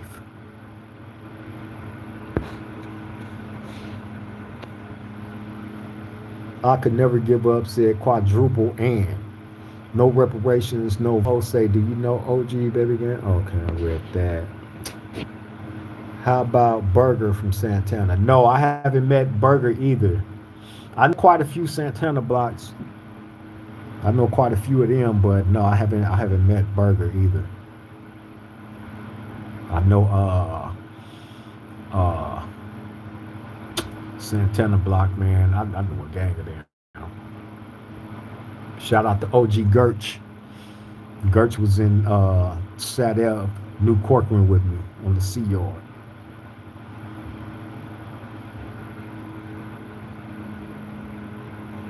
I could never give up, said, how about Burger from Santana? Oh, I read that already.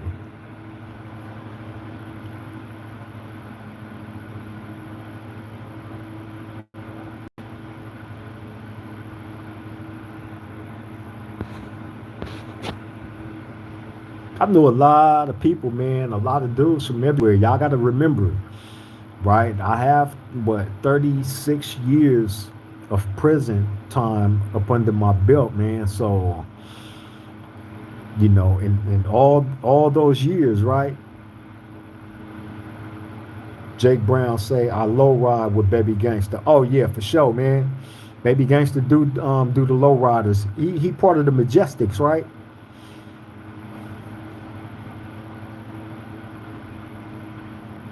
Baby Gangster solid to me.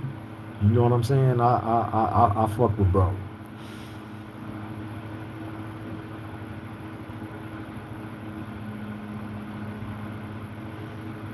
I could never give up. Say, have you come across a lot of Palmer Block Compton Crips? Yeah, I just mentioned my boy T Rock Rocco from Palmer Block earlier today. Rest in peace. He's deceased now, man. Rest in peace to Rocco. Rocco, my boy Cooley, Palmer Block, Dre, Lil Dre from Palmer Block. Man, that's a few Palmers. I know a few Palmers.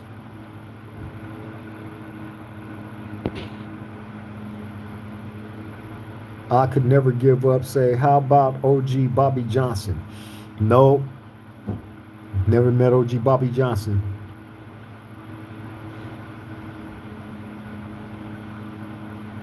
Jake Brown say, yeah, okay, yeah. Yeah, I'll be checking out Baby Gangsta's channel a lot, man. Shout out to him too. OGENT. I could never give up. Say, you met Tookie? Nah, man, I ain't never met Tookie, man. Hey, you gotta remember, Tookie been on death row. Shit, Tookie went to death row when I was a kid. You feel me? So by the time I remember, I came to prison in '91. Tookie went to death row in what, like the early '80s somewhere. I could never give up. Said Monster Cody. No, I never met Monster Cody either. Never met Monster Cody either.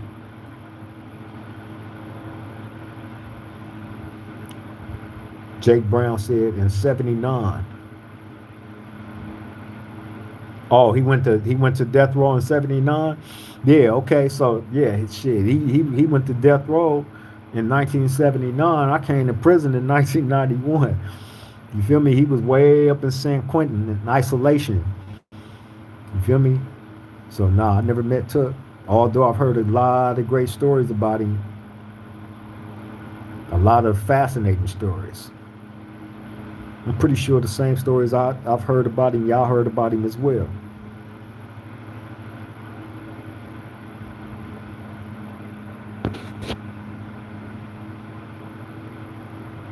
Wizard said, fuck, that's madness. Yeah, man. Yeah, hey. I could never give up. Said he was on death row for 25 years. Sheesh. Yeah, he was on death row all those years, bro. You know what I'm saying? Hey, you got to imagine. I think I told y'all. I don't know if I told y'all or not, right? I think I talked about it on the show recently when my homeboy was up there on death row in San Quentin, and uh, I FaceTimed him. We was talking on FaceTime, and he's showing me the cell. You know what I'm saying? He's showing me the cell on FaceTime, and the cells were so small. You think this cell here is small? The cells that they had was half of this, and this motherfucker's small. This cell is small. So if that cell that he was in was half of this, like, God damn, that has to be a one-man cell. So bam, he's showing me, he's panning the camera around the cell. I'm looking, I'm like, God damn. And all you hear is the dudes on the tier and shit. And I remember him telling me, he was like, man, he said, and he had been up there for like 20 something years at that time. And he was like, man, he said, hey, he said, I can show you every crack on the wall here. Every chip in the paint, every crack, every crevice. He said, I can show you all that. I can point out everything here. This is all I see, day in, day out, while on death row. That shit was crazy. And I took screenshots of me and him, you know what I'm saying, which is on my Instagram.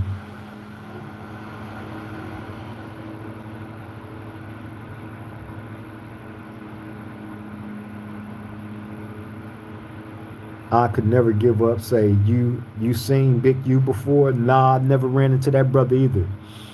I never ran into him. I'm not sure if he was in Salinas Valley when if we was in Salinas Valley at the same time, just different yards. That I'm not sure. But me physically, nah, I would have remembered him.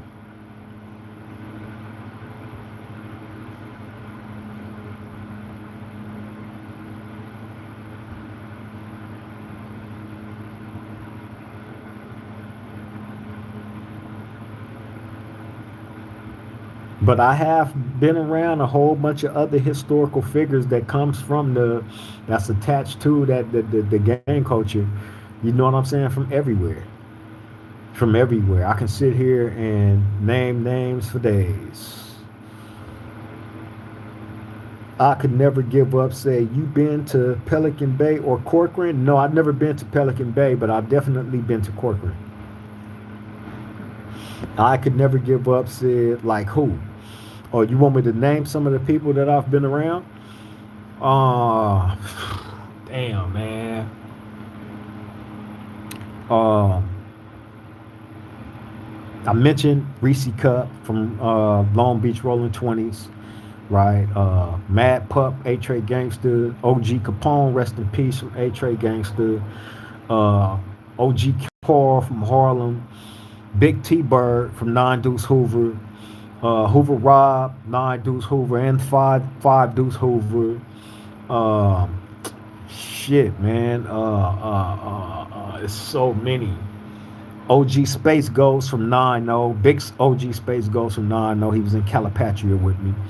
OG Wino from 9-0. He was in Calipatria with me as well. Uh, uh, uh, Fuck. Hoover Gumby, of course. 9 Deuce Hoover. Uh, Damn, man. OG Tony Stacy. He was in Salinas Valley with me. OG Red Dog, Compton Grandies. He was in Salinas Valley with me. Huggy Bear, HB, Showline. C Looney, Showline. Tay Dog, Showline. Boomer, Showline. No Brain, 99 Mafia. Um, Man, it's like I said, I can go on and on and on and on and on and on. You know what I'm saying? On and on, bro. Like, you feel me? And I don't really like doing that because if one of my boys hear me running through these list of names and I don't say a name, you feel me? It's gonna be like, hey, you forgot you didn't say this and you didn't say that. I told y'all, me and Big Crazy D from A-Tray Gangster was Sellies. Baby Spike from A-Tray Gangster. Uh, Tank OVG. Big Hawk, Hoover Hawk, 9-4 Hoover. T Bull 190 East Coast. Frog 190 East Coast. Um, Damn, man, it's too many, bro. There's too many. I'll be here forever trying to remember names and say names of the dudes forever, bro. I promise you.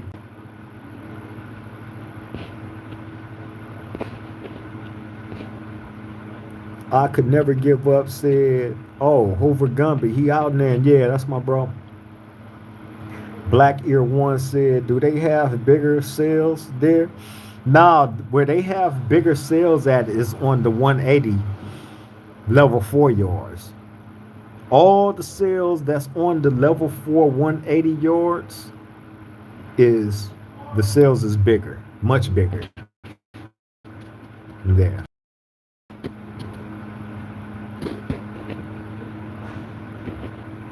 I could never give up said, what's the most amount of sit-ups and push-ups you done in a day? Hey, I ain't never really had to do no sit-ups, man, but push-ups, I don't know. I've done probably in a day because how I used to work out. Shit, probably over 1,000 in a day. And that was not at one time. That's installments because I used to work out with different groups throughout the day, with different groups of people. You feel me? Hold on, y'all.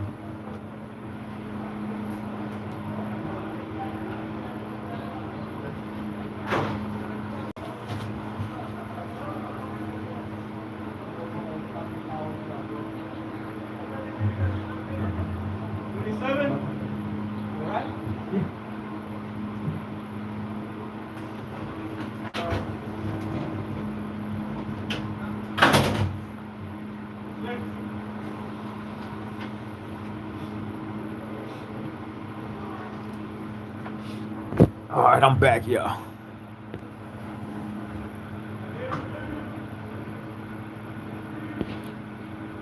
I could never give up said 190 East Side, East Coast.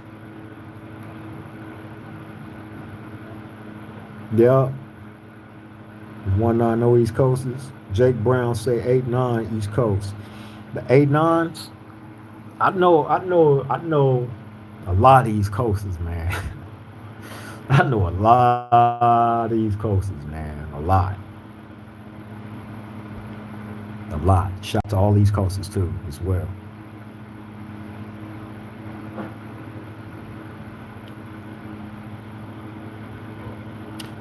Hey, but yeah, man, I'm finna get ready to get on up out of here, man. You feel me? I could never give up, said Do Rock Crip in LA where?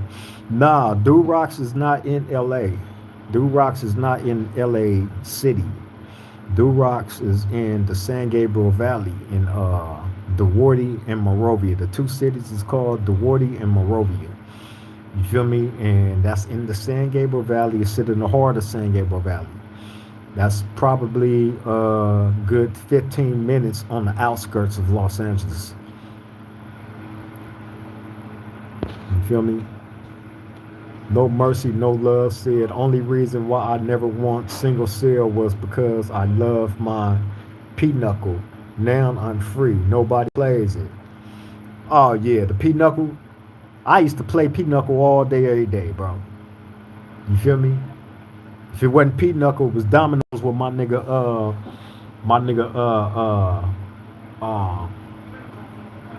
from Great, man. He was one of my domino partners I used to always play with when I was in High Desert. Uh,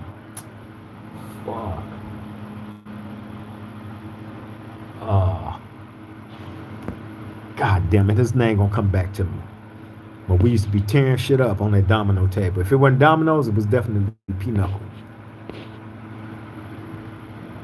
Yeah, the SGV. I could never give up. The SGV, the San Gabriel Valley. Yeah, that's where my community reside at.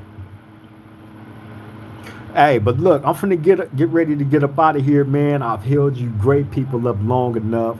I appreciate y'all taking the time out to come spend the time here at this round table with me. Salute to all of y'all that jumped in the chat and participated, man. I always encourage participation, and y'all definitely showed up and showed out. You feel me? Salute to all of y'all. K9 Ty 227 said, what time you getting up? What time I'm getting up? What do you mean? In the morning? I don't know, man. I don't know. But yeah, I'm finna go ahead and get ready to get up out of here, man. Salute to everybody that participated in the chat, man. Shout out to everybody that was able to catch the live. You know what I'm saying? Much love, much respect always to my roundtable family. Salute to all of y'all, man. Y'all take care. Y'all stay safe out there. Let the people that's in your life know you love and appreciate them while you can. Because tomorrow's promised to none of us. Let's start taking advantage of time while we have the time to do so. You feel me? Please, I encourage y'all to do that, man.